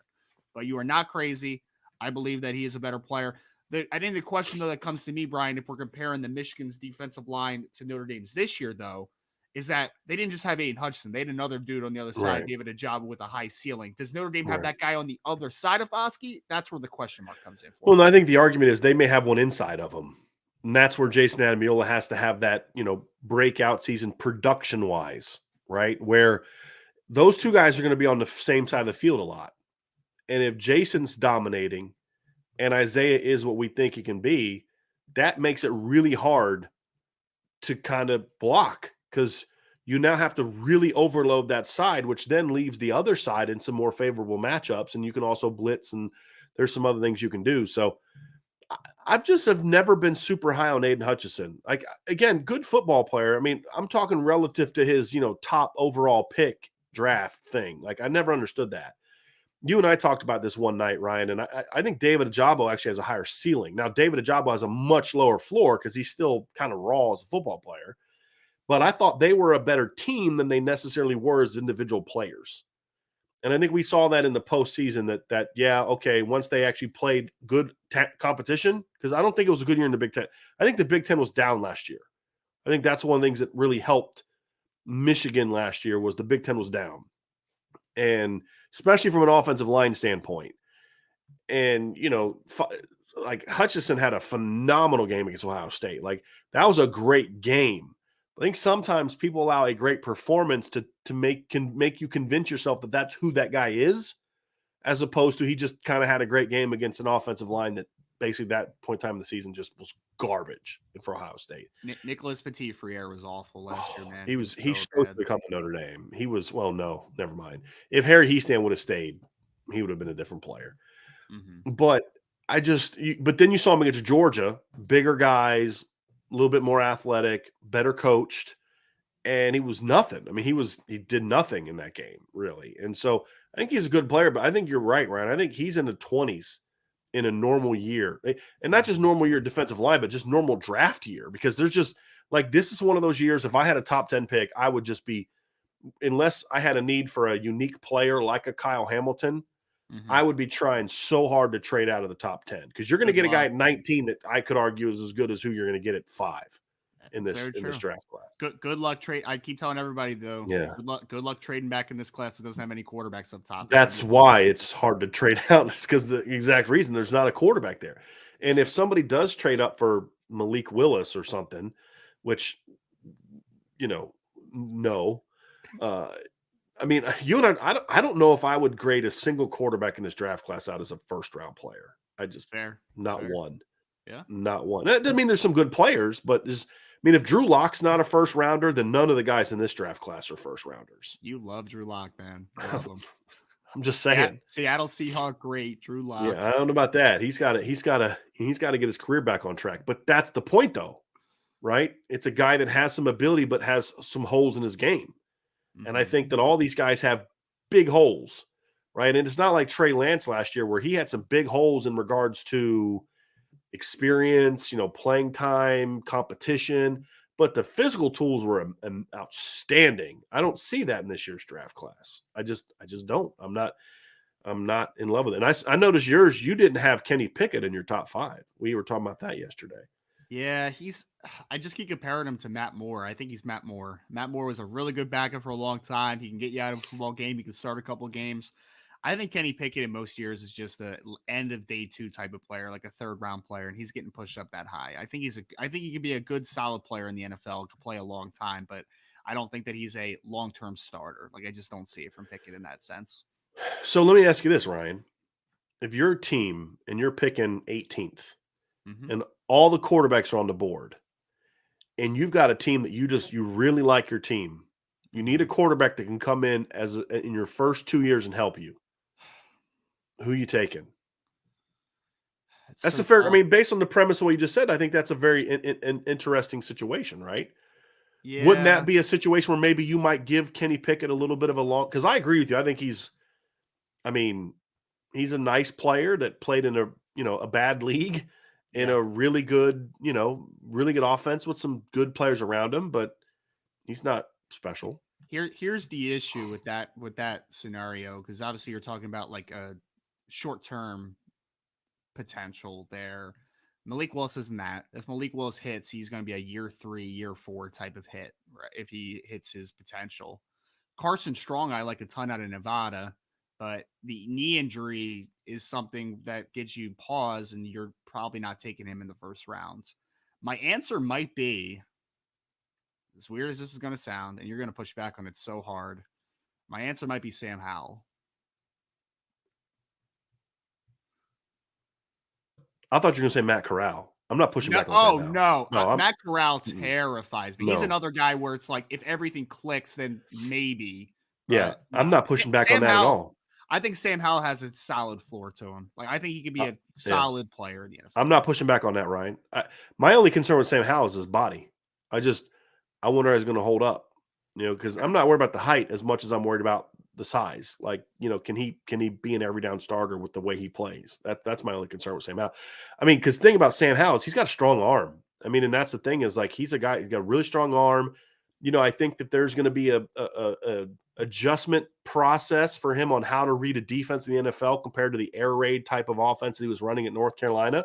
That's my only concern about Sam Howell. I think people went from too high on Sam Howell coming into the year that they're now too low on Sam Howell. I think we've had a complete flip. He was never the top 10 pick people made him out to be. Now I think because he's played so much football that they're picking his game apart more than they are a guy that maybe is kind of burst onto the scene like a Kenny Pickett or a Malik Willis or, guys like that. And I'd take Sam Howell over Matt Corral any day of the week. I mean, I watched Sam Howell and Kenny Pickett battle in that game. And I'm like, to me, the best. Now Kenny Pickett ended up making plays to win the game and all that. It was at Pitt. But I'm watching that game, and I'm like, Sam Howell single-handedly put this team on, and he did the same thing against Notre Dame. He single-handedly put that offense on his shoulders and just willed them to success. He had a great game against Notre Dame. It was a really good game against Notre Dame. No, I love Sam Howell. So, no, I mean, I think we've had a really weird – I think the hype of him has caused people to now underrate him because they've picked this game apart so much. That's what I think it happens every year. I mean, it's happened to a bunch of guys this cycle. I think the people are doing that to Kayvon Thibodeau out of Oregon right now. I think they're doing it a little bit to Kyle Hamilton too, especially after the 40. I think that people are picking them apart a little bit too much. So it happens every year. Analysis paralysis, over evaluation. It happens. And when guys don't have a ton of film, you kind of get it's how a guy like Mitch Trubisky can be taken ahead of Pat Mahomes and Deshaun Watson. That's exactly what it is. It's that shiny new toy who, hasn't had to go through year 2 when teams have a full season to study his film, right? It's why NFL teams have paid tons of money to backup quarterbacks in the past who come off the bench for 4 years. I mean, it's the Scott Mitchell effect. And that's the one I'll always point to. Scott Mitchell comes off the bench for the Dolphins, plays really well in a few games in replace of Dan Marino. And then I think it was the Lions give him a crap load of money. And it's like, that guy sucked. He always sucked. It's just, there was no film of him to kind of see how to attack him. And so that's what I think is happening a little bit to Sam Howell in this draft class. But no, Ryan, I wouldn't push back on you at all on that one. I actually respect you for going with Sam, because it's the easy thing and the popular thing to bash Sam Howell and to pick apart his game. But I mean, who throws the best deep ball in this draft class? Sam Howell or Carson Strong. They're both very good. There you go. Yeah. There you go. And I would argue his arm is one of the stronger ones in this draft class as well. I would draft Jack Cohn. Huh? Very natural thrower. Very natural. Yes. I would draft Jack Cohn before I would draft Matt Corral. Wow. Now, Matt Corral has way better physical tools, but I don't to me, when I think of Matt Corral, I think a less criminal version of Chad Kelly. Wow. I have serious questions about his maturity. When you look at how many different colleges he's played for and how many different high schools he's played for, there's a reason, you know? And then you look at the offense. I mean, he made 0 reads, 0. And I give Lane Kiffin some credit, man. That guy is he is a master of creating space and creating easy. Like, he makes some easy throws. But it really gives me pause with Matt Corral when the better they were is when he had less responsibility. Yes. That's terrifying. Big red flag. I'm going to ask you this question, Ryan. Do you view Matt Corral as a starting caliber NFL quarterback? He's a lesser version of Malik Willis to this degree, but everything just has the hits.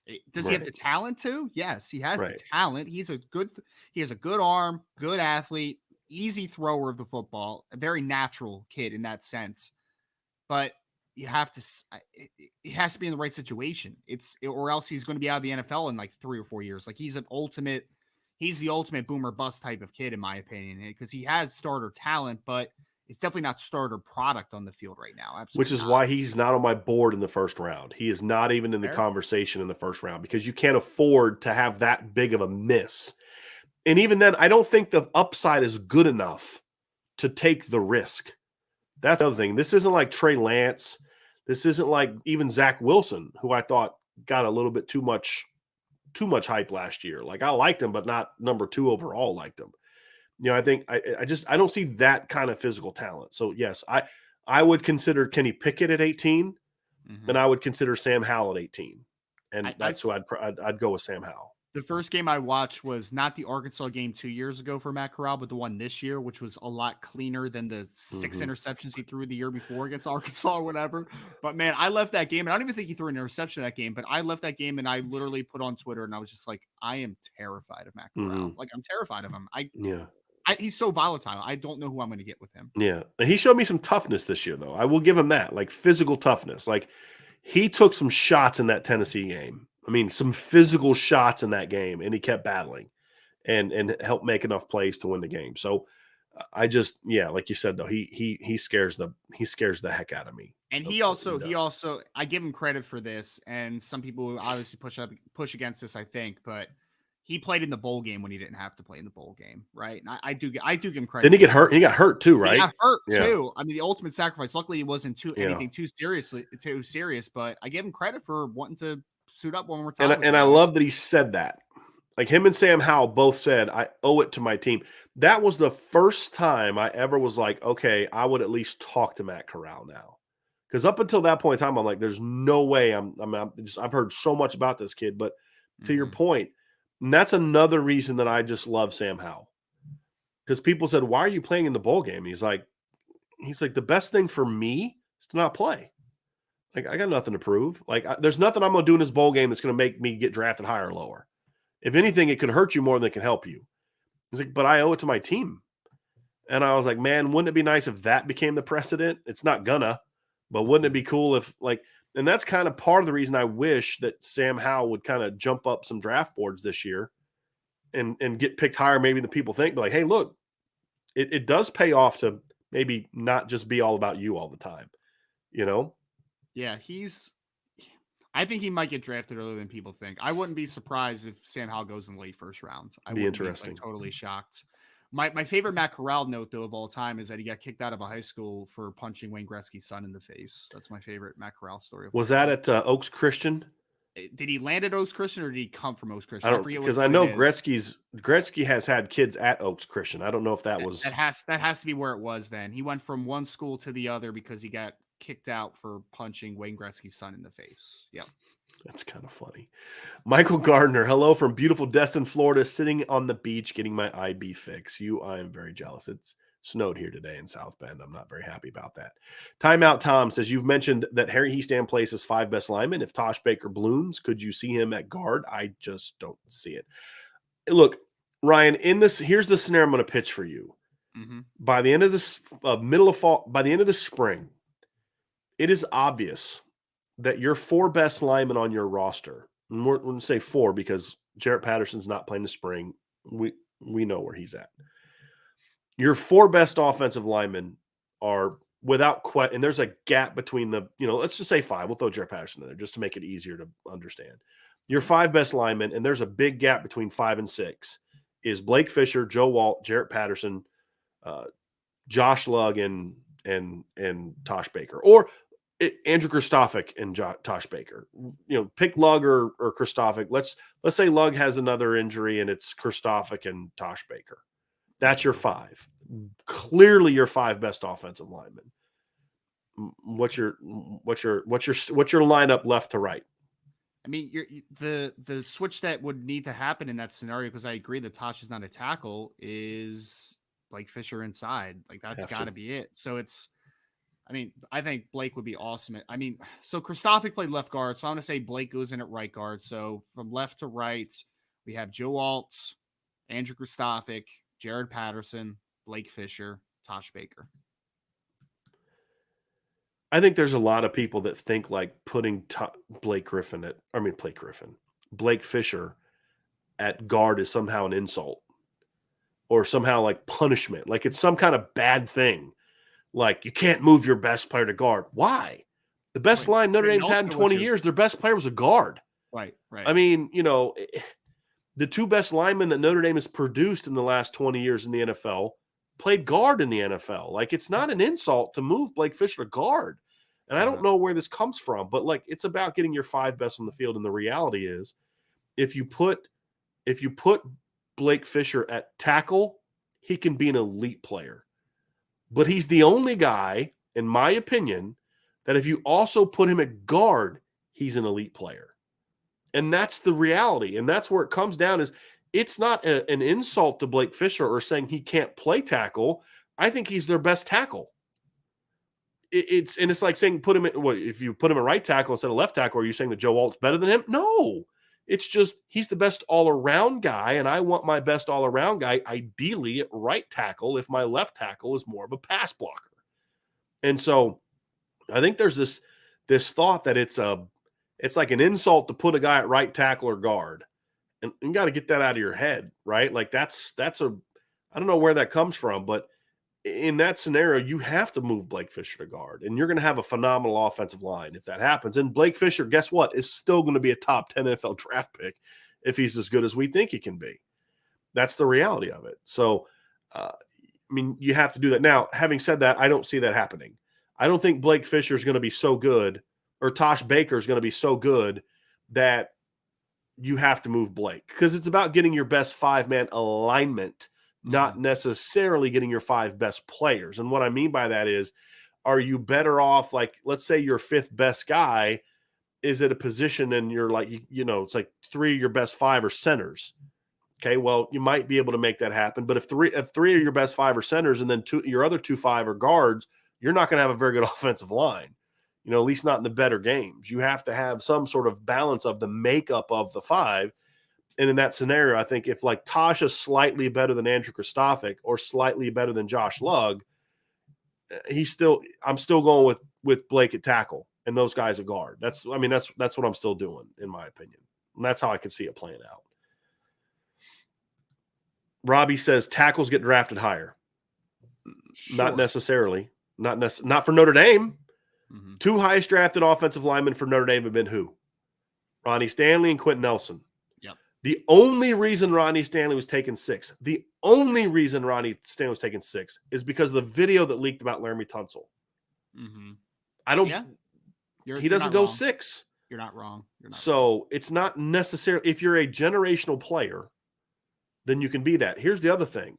Just because you move Blake to guard in 2022, because that's the best makeup of your line, doesn't mean that you're necessarily going to have to be that moving forward, right? But no, if Blake Fisher's as good as we think, that's what you have to do. And the reality is if you have to do what's best for your team, not what puts Blake in the position to be the number 1 overall pick. Mm-hmm. But again, I don't think we're going to get into such a situation because I don't think Tosh Baker, if he reaches his full potential, is so much better than Andrew Kristofic if he reaches his full potential that you have to move Blake Fisher. Yeah. And I know you agree with that too, because I know you're very high on Andrew Kristofic, as am I.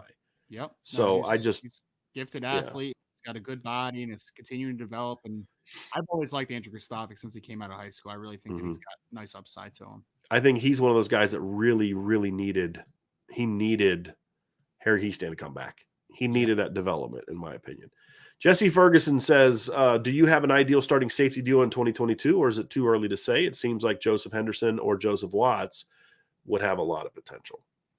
I like Joseph Henderson. I think that you can play all three, though, at the same time. I think that they give you some ability to work 3 safety looks, but I like the range a little more from Joseph Henderson. I think that they're a little more interchangeable, but I definitely wouldn't be upset if Xavier Watts takes the starting spot, because then you have Ramon Henderson potentially as a third safety. So the ideal scenario for me is that 2 guys earn it.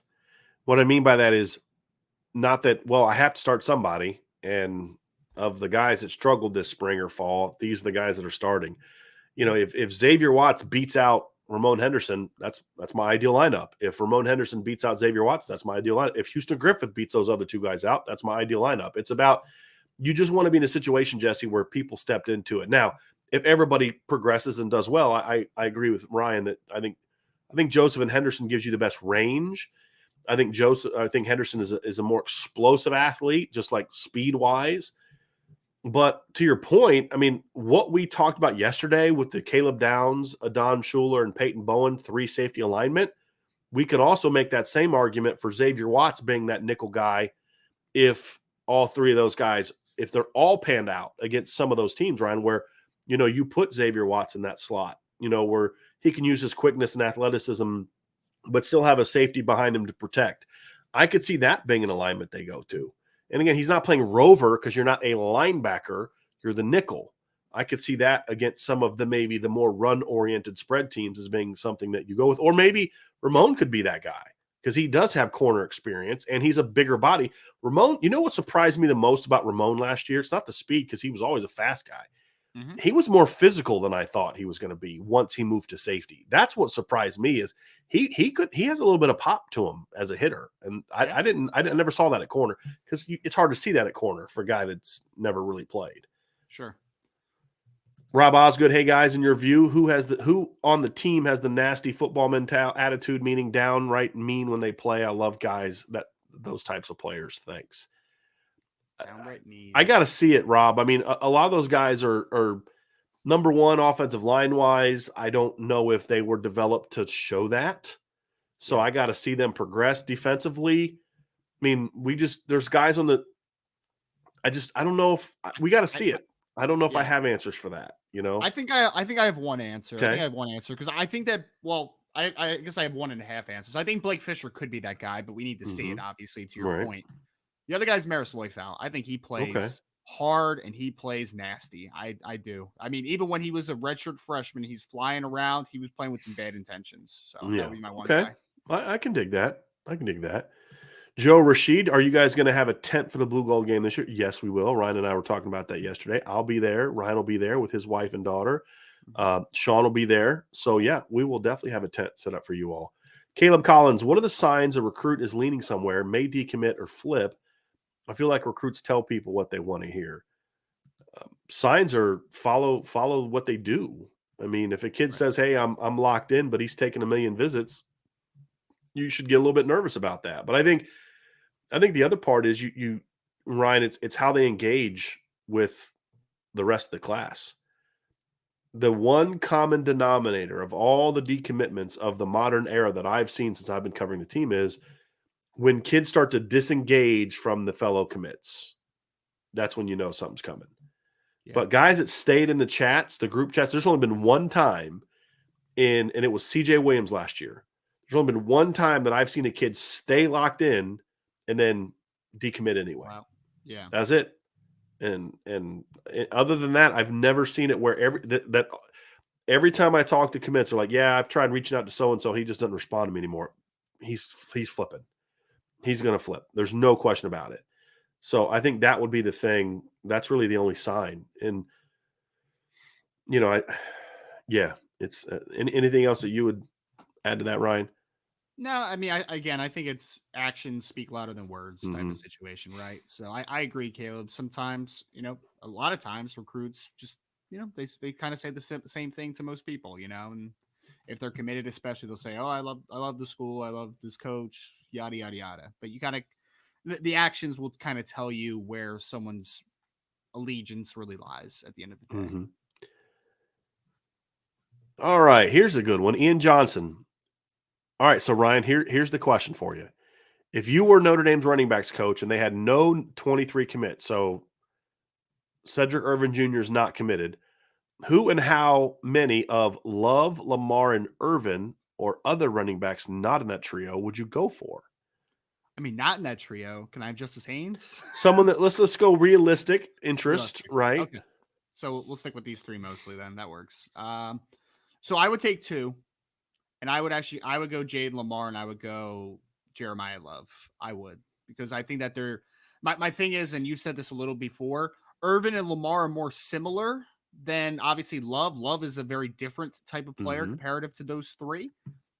Comparative to those other two, I should say. So I would go Jade Lamar just because I think that he has more experience as a pass catcher. I think he's got a little more juice than Irvin does. Not that Irvin's a talented player in his own right, but I would go Jade Lamar because, I think you have to pick one or the other between him and Irvin. And then I would take Jeremiah Love because I think that he's just a little different. He's got home run speed and he might have position flexibility because he's just a long, athletic kid. Super chat from Rock with your chest.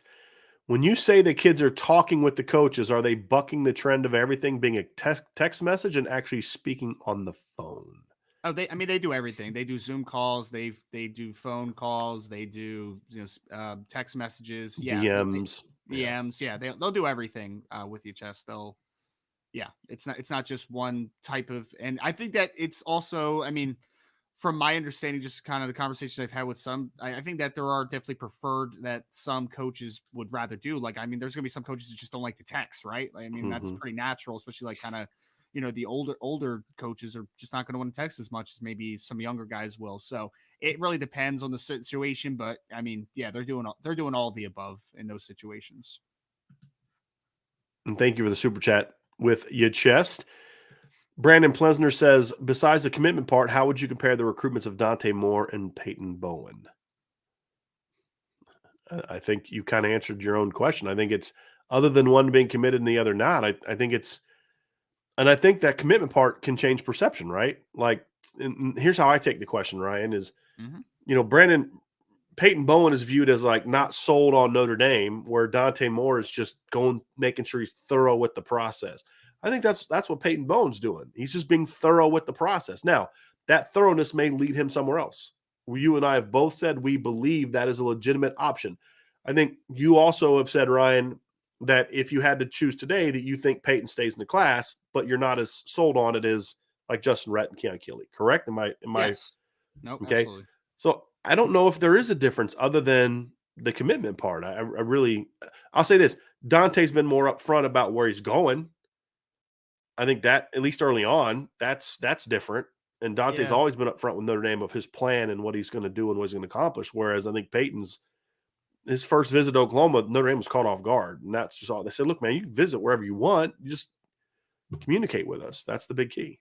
Yeah, I guess transparency is, the biggest thing. Because I do agree. I think there's a perception just based upon that there wasn't some transparency on some of the visits by Peyton. So I agree. That's actually an interesting question, Brandon, because I didn't really think about it until the question was answered. That it's kind of similar, really, when you think about it. It's interesting. Timeout Tom says, I haven't heard Monroe Freeling's name lately. Is there anything new?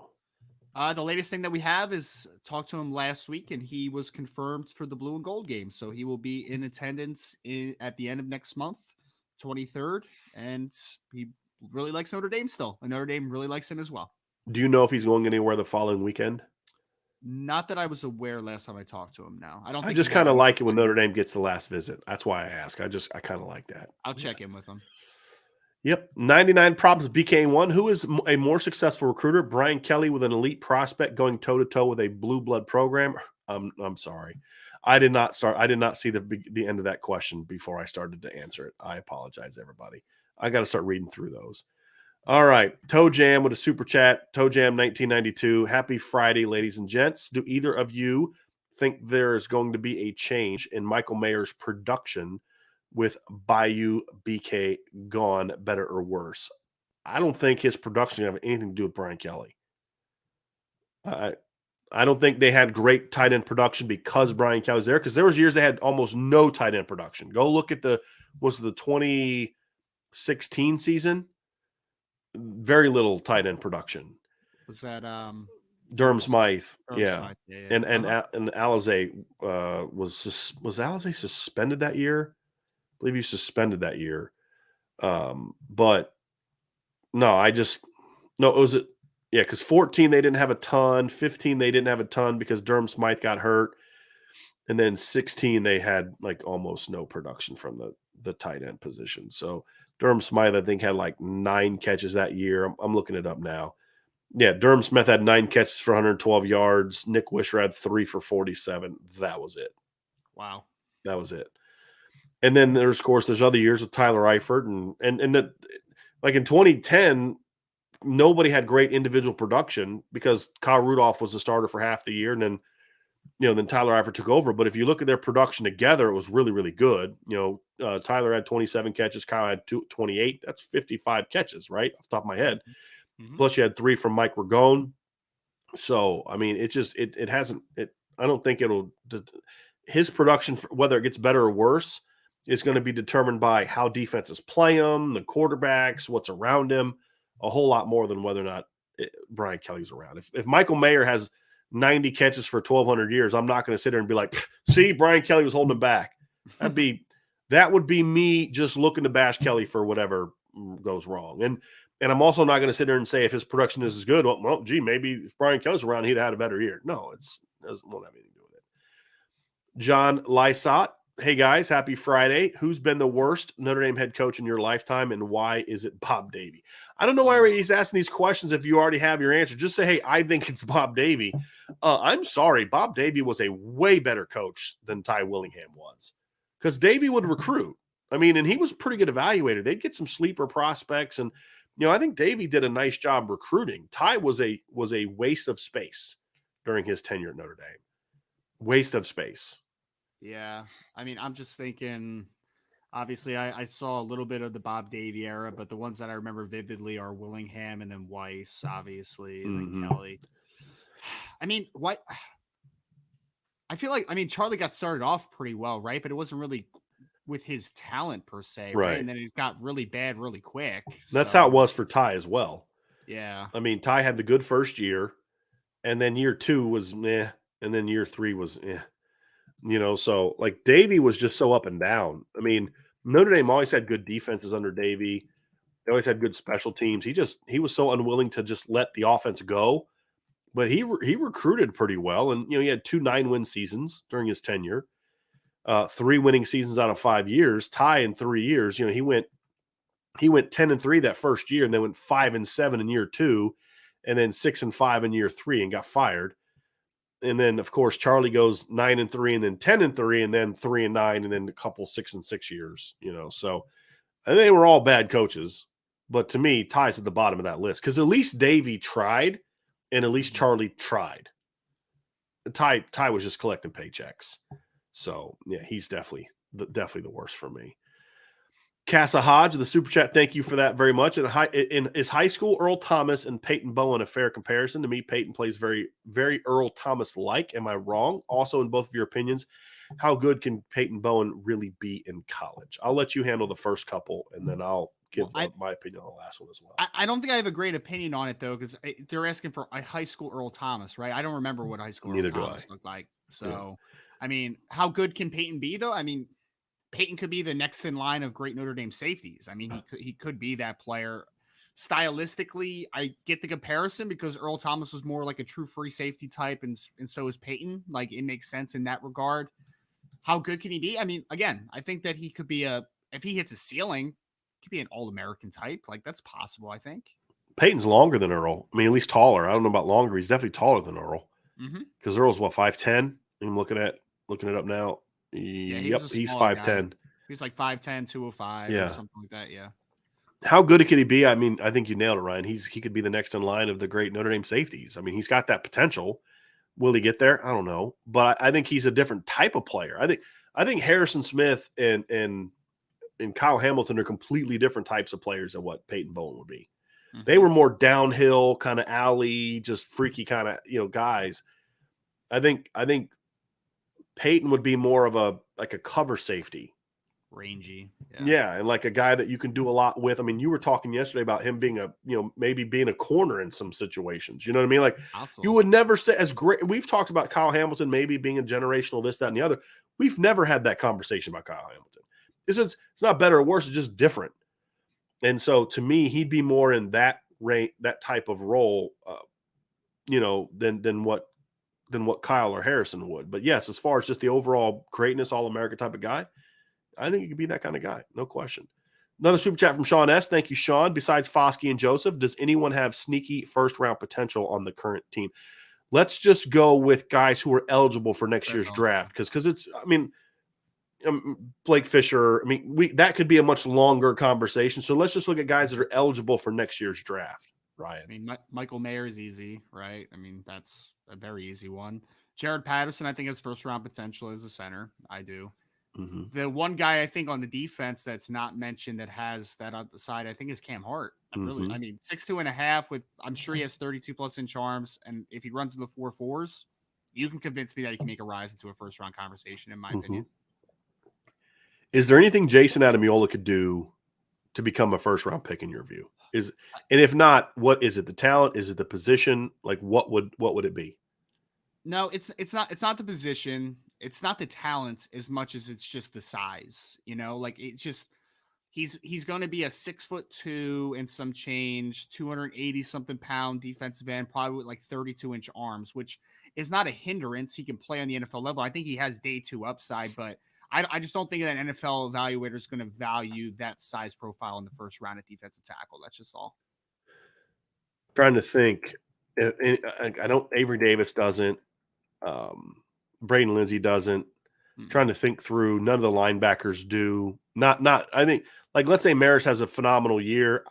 I don't know. He'd have to do it for a couple for me. He's more of a day 2 type of upside guy. Yeah. If he hits it. Yeah. I think if he were to hit first round ability, it would be after 2 more years. It's fair. But I don't see, I mean, I just know for next year's draft, I don't see anyone else being a first, but we just named potentially 5 guys from, just next year's draft class that could potentially, if things go right, sneak into the first round. I think that's saying something. And a guy that, I think could sneak into a day 2 pick next year if he has a monster year would be Chris Tyree. But hopefully that doesn't happen. I hope he comes back and plays as a senior.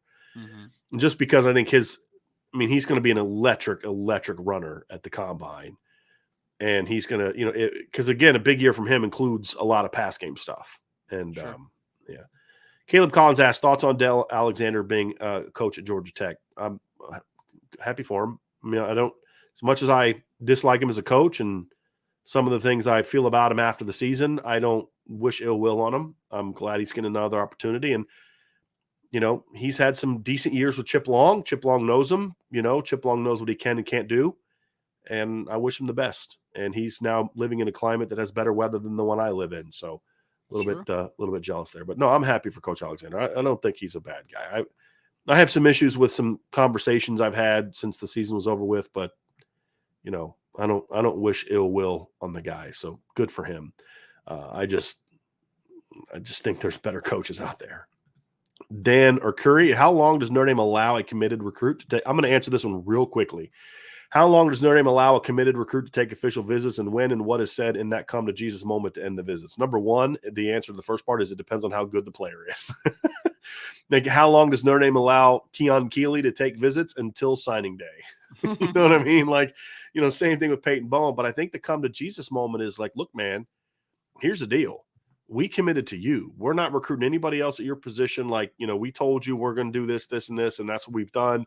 We love you. We want you, but you need to decide if you want us. We're building something special here. And if you don't want to be on board with that, we understand, we respect that, but we need to know what's going on and kind of force that kid to be honest with you, because at some point in time, you've got to know, like, hey, look, he likes us, but he's legitimately looking around. Other kids are just like, look, he's not going anywhere. He just wants to enjoy some visits, and we're okay with that. But yeah, I think that come to Jesus moment isn't necessarily a parting of ways if you don't get the answer you like, but it's going to cause you to take different actions if you get an answer you don't like. So, like, let's say they have that conversation with Peyton Bowen, and he's like, look, I'm still committed to you guys, but I have legitimate interest in A&M and Oklahoma and somebody else. And you say, okay, and you keep recruiting him like he's an uncommitted player. That's what you do if you're Notre Dame. You still want him. You don't drop him. But what you also do is like, look, we got to look at our safety board, and it's a legitimate – we could legitimately lose this guy, and we need another safety. So that's how you handle it. If the guy is like not a top prospect and he wants to do this, Amorian Walker, I'd have told him to take a hike way before signing day, because he wasn't good enough prospect to be able to do that, if we're being honest. So that's my stance on that. Like CJ Williams, I'm going to let him take visits, but you got to be smart enough to realize this kid may legitimately not sign with you, and you need to be prepared for that. Notre Dame did not handle that well. Amorian Walker, I'd have told, peace out, go to Michigan. Go ahead. Go to Ann Arbor. That's fine. Whatever. I don't care. You're not that good.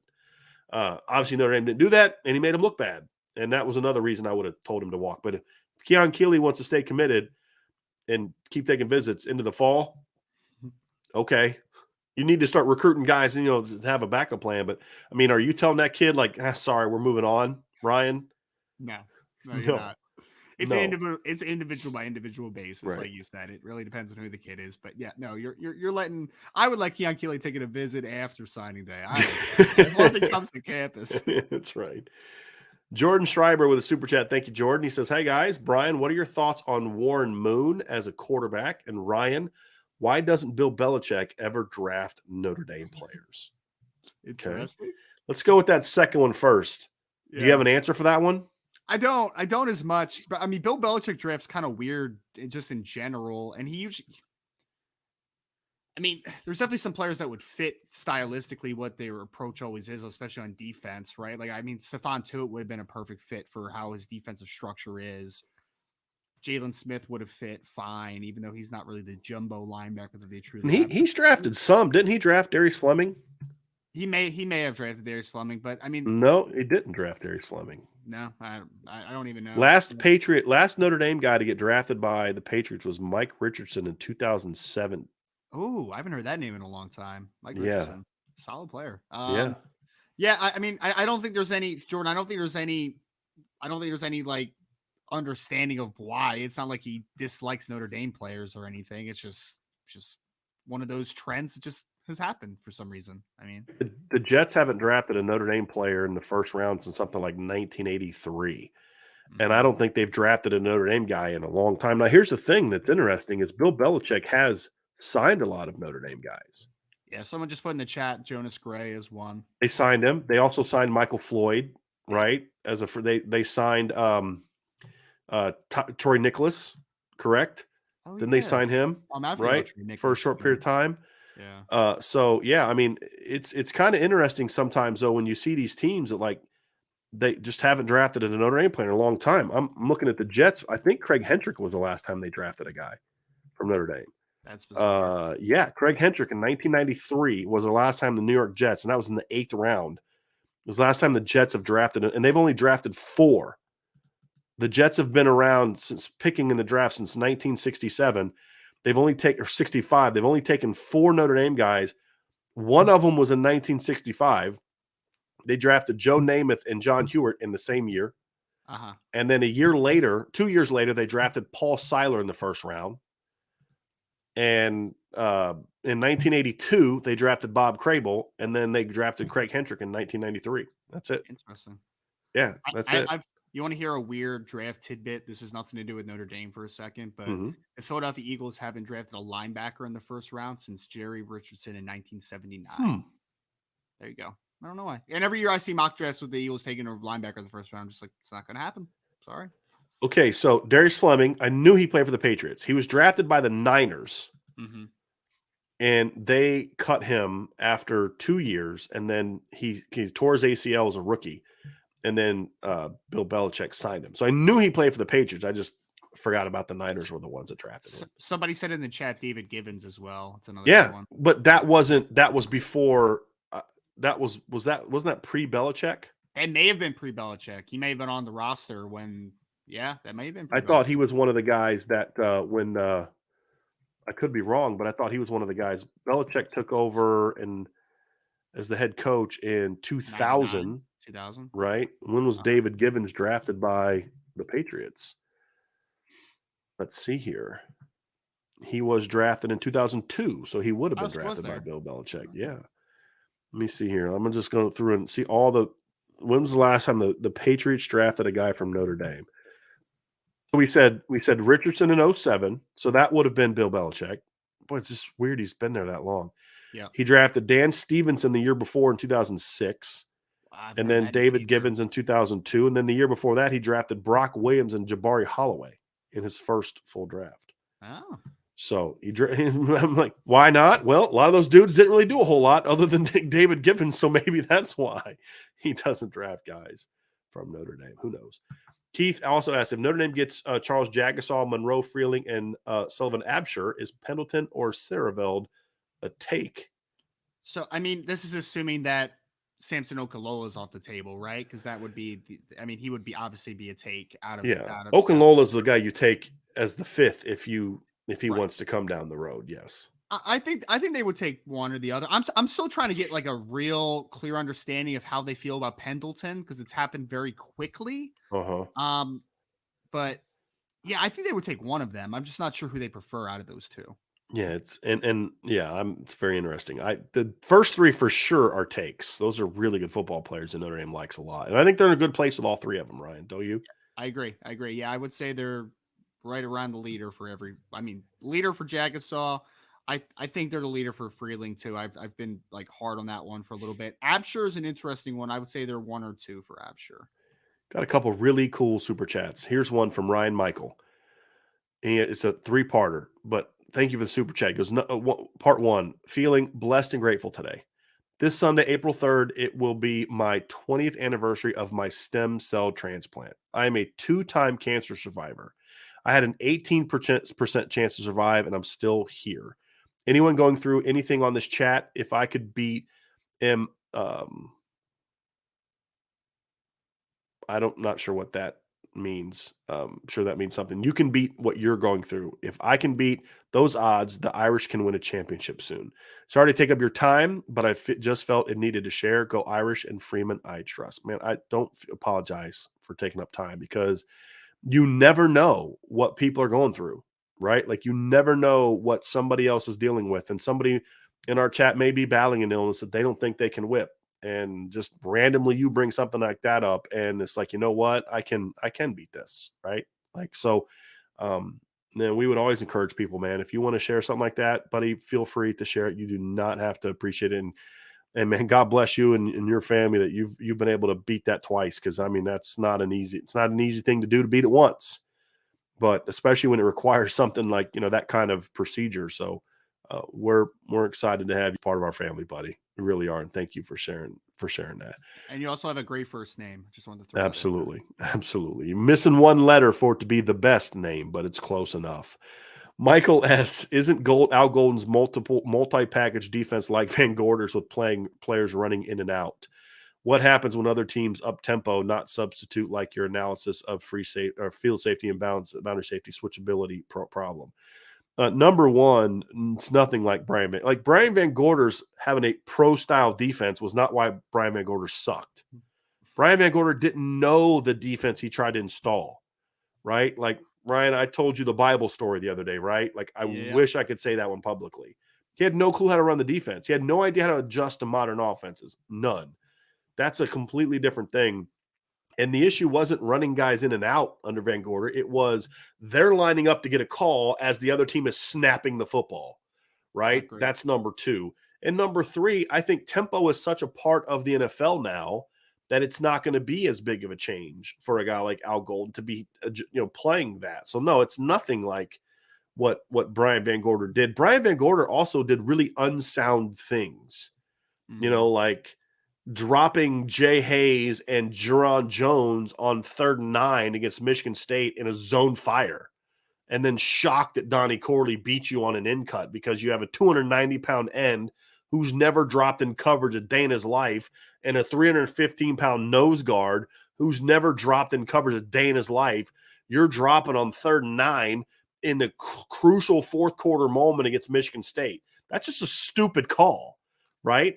There are zone fires that work. That ain't it, right? And now Golden's going to be smart enough to say, hey, I'm not going to ask this guy who's never dropped in coverage and can't move in space to drop in coverage, right? He was just a bad coach.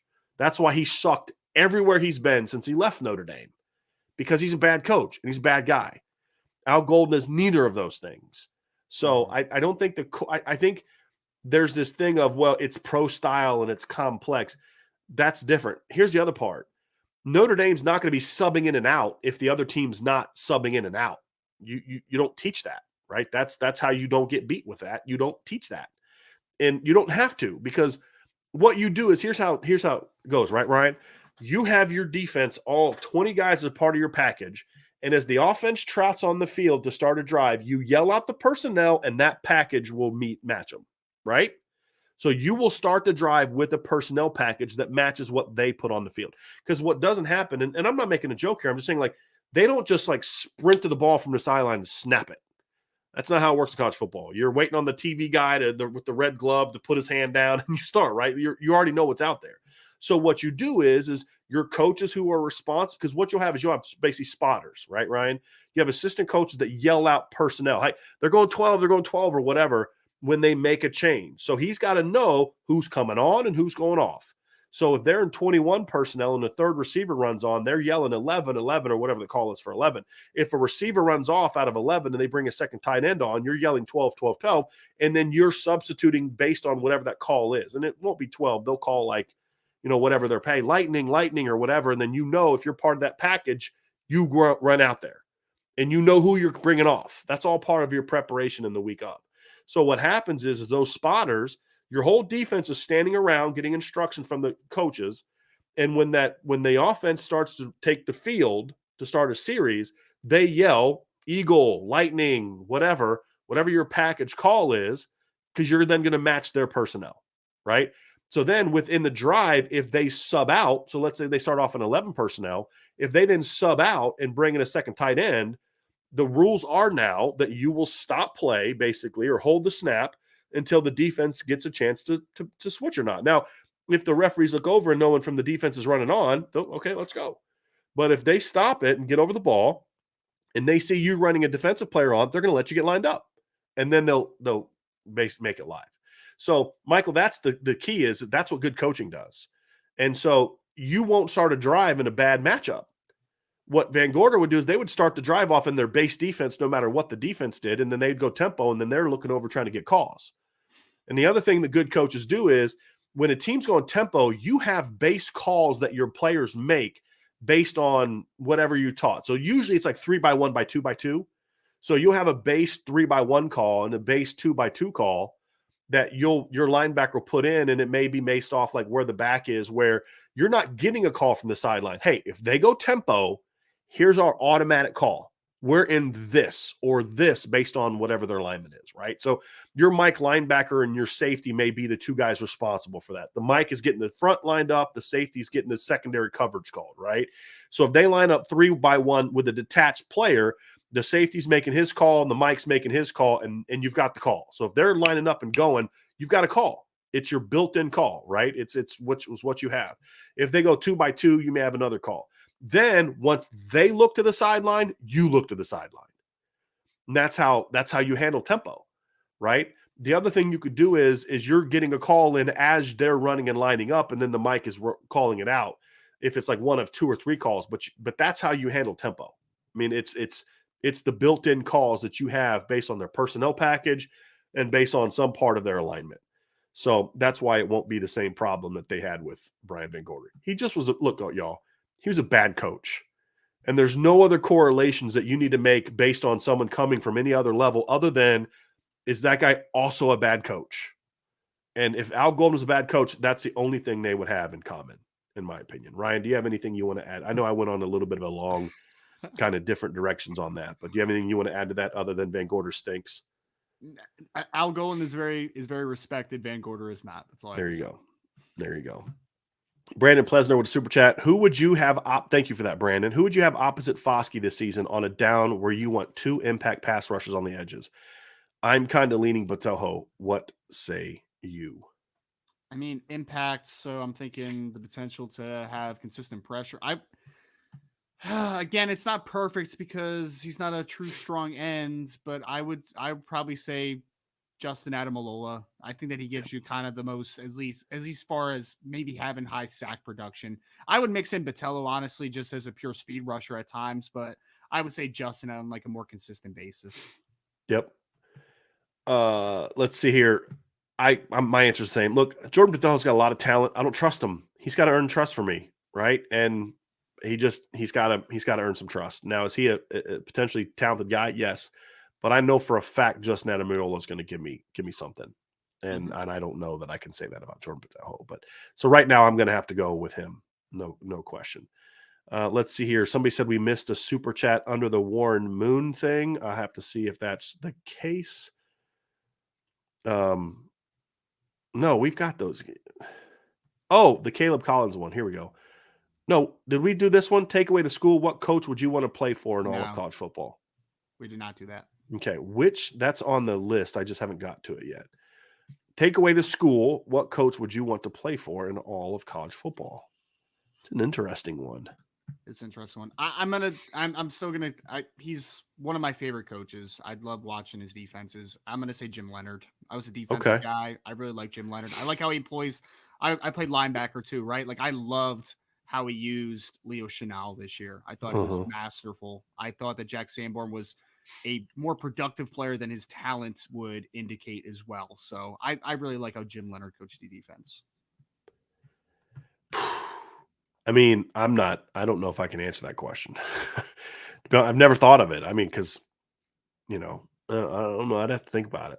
Who'd let me sit in the pocket and throw it around all day? Whoever that would be. That's what I want to play for. Lane Kiffin. Okay. Maybe not. Let me think through this one. Is David Cutcliffe still coaching? Yeah, I don't really know. I don't know. A guy at Western Kentucky throws it around a whole lot. So he sure does. I mean, my answer is going to be, honestly, my answer is going to be, because you can't take away the school, right? I mean, that's part of the thing, How about Matt Mummy, the son of Hal Mummy? Yeah, no. Run a little air raid. No. Take away the school. I mean, look, I'd always want to go to Notre Dame. So unless you have blank jerseys and blank names, whoever's the head coach at Notre Dame, I guess that's got to be my answer. Is Tommy Rees? Yeah, Tommy Rees is the whatever. guy, Tommy Rees, Marcus Freeman, whatever. I mean, and I like what they did. I like what Notre Dame did last year, and especially with what I think the offense can be, because I like to run a little bit too. So, yeah, I like what they did offensively. So, thank you for the heads up on the missed super chats, everybody. I think we got the others. Corey D says we missed his super chat. I think I did not see his super chat, so let me just go through and find that one. Ryan, I'm going to pull up another question that we can look at, and this will be a good answer for you while I'm looking for Corey's. Got 2 more questions left that I know we'll get to for sure. Brandon says, in a couple of years, where do you see Al Washington's greatest impact? Coaching development or recruiting, bringing in elite talent? I think it's going to be recruiting, because I think when you compare what Al Washington is as a coach to what Coach Elston was, I think that they're both are respected as far as being developers of talents. I don't think that was ever an issue. I would say that I think that in a vacuum, Al Washington is at least a more pronounced recruiter. He has a little bit more of a reputation in that department. So I would say recruiting over development for me in that regard. I think my one issue with Mike Elson, I think he was a good developer of talent. Mhm. My issue would be, I think that he was a little bit too basic, however. Meaning, like, I don't know if I could name a single Notre Dame player in recent years that had an advanced pass rushing repertoire. I think he was really good at teaching the fundamentals. Really good at teaching the fundamentals. I just need to see some next level stuff to win at the next at the really, really next level. But I think, to your point, though, if all Al Washington does is just teach the basics like Mike Elson, but he recruits an elite level, guess what? You're going to have a heck of a defensive line because you don't necessarily need that advanced stuff. So that'd be that's more like of a nitpick of Mike Elson as opposed to an outright criticism. You know what I mean, Ryan? But the recruiting needed to get better because it was inconsistent under Coach Elston. That was the problem. And part of it wasn't his fault. You're not going to go get look, Keon Keeley doesn't commit to Notre Dame if it's just Mike Elston. He committed to Notre Dame because it was Mike Elson and Marcus Freeman. That's the difference. And he never had that. I mean, Clark Lee just wasn't that kind of recruiter at Notre Dame. Mike Elko was, and they had some success under Mike Elko. But just not having the really great supporting staff is really what was the problem there. I did find Corey's question. We did miss it. I'm going to go through again as we kind of answer these questions, these last couple, because I just want to make sure I get all the super chats in. Here's a quick one, Ryan. Nick Lane asks, who do you think is going to be the top dog on offense and defense this upcoming season? Top dog. So we're talking about guys that you think is the best football player, right? So I would say Michael Mayer is my answer on offense, and defense would be Isaiah Foskey. Pretty easy one for me. I think I'm actually a little surprised by that. I'm not joking. Like, I really thought you were going to go with Marist on that one. I love Marist, and I'm not. It's not a shot, but I know you think he's going to have I know you think he's got has a chance to be a monster season. I think Marist has potential to be 100 tackle, 10+ tackle for loss type of dude. Like, I do think. But that's still not the impact, in your opinion, of a guy that's going to be a 11, 12 sack guy. Yeah. Here's the other thing too. Go ahead, Ryan. I was just going to say he might even be lower than that because all eyes are going to be on number 7 this year. But I think the impact is one thing that you're talking about there. Yeah. The other thing that I loved about Foskey is he's a clutch pass rusher. That's the other part that I think is important. It's not just Ryan. I know you know where I'm going with this, right? We have seen so many guys in the past that have great numbers, but then you look at their 12 sacks and you're like, 3 of them mattered. Like, some of them were like 3rd and 12. Others were like late in the game and the team had to throw. Like, they weren't money sacks. Like, Khalid Kareem didn't have a lot of sacks at Notre Dame. Like, if you start thinking about all the big time sacks that Khalid had, you'd think he had more career sacks. Like, that's kind of how I feel about him. Like, and I'm looking at his college numbers now, and Khalid had 13 total sacks in his career. He had 3 in 2017, 4.5 in 2018, 5.5 in 2019. I feel like 8 of those were big money sacks, right? Like, big time sacks. Like, I'm like, he only had 13 sacks. Like, I think I can remember all 13 of his sacks, and they were all money plays. And that's the thing that's like, give me that guy that's only going to have 5.5 sacks, but they're in big moments, over the guy that has 10 sacks but never comes through in the clutch any day of the week. So I think that's what adds even more value to me to Foskey, because a lot of Foskey's sacks were like in some big moments. I think of the strip sack against Cincinnati that got Notre Dame back in that game. I think of the big strip he had against Oklahoma State. Like, he was that guy last year for Notre Dame. When they needed a play, Foskey stepped up and made a play. He had a big sack against Florida State that was a bit of a drive killer. So that's the other thing about Foskey too that just adds to that. It's not just, like you said, Ryan, it's not just the production. It's also the fact that they come in big moments. And this is going to be the last question, everybody. So this is the one from Corey D. So I was able to find that, Corey. And I don't believe we have one other super chat that we'll get to. So otherwise, we're going to get out of here after these next 2. So Corey D asks, I watched the Mark, the Voice of College Football episode of the greatest programs ever. He no longer thinks Notre Dame is the biggest name in college football. I disagree. What would you say about that, Ryan? I mean, they're up there though, right? I mean, I still think they're the biggest name. Who else would be in the conversation? Alabama? Right. I mean, yeah, it's at least an argument that they're the top, Corey, in my opinion. I still think they're the biggest name because nobody sparks the feelings that Notre Dame does. Like, look, are they the best? Are they the best program in college football? No, they're not. No one's arguing that, in my opinion. but still the biggest name, Notre Dame still carries more weight, in my opinion. Like, Notre Dame is still the only program that can be basically by themselves. Alabama couldn't leave the SEC and become an independent and throw its weight around college football the way that Notre Dame does. They just can't. Notre Dame is still the biggest name in my view. I don't think they're the biggest. Like, look, is there a conference right now that if Notre Dame called and said we want to join would say no? Or what if Notre Dame said, hey, we're going to join a conference, everybody get your bids. We're going to go silent auction here. You know what I mean? Or silent bids. You tell me every conference in America wouldn't throw like buku bucks at Notre Dame to join the conference? Of course they would. Notre Dame is also still the only individual program that has its own television network. I mean, there's still a lot of things, whether you love or hate Notre Dame, wherever you rank Notre Dame on the list of best teams, they're still the biggest name.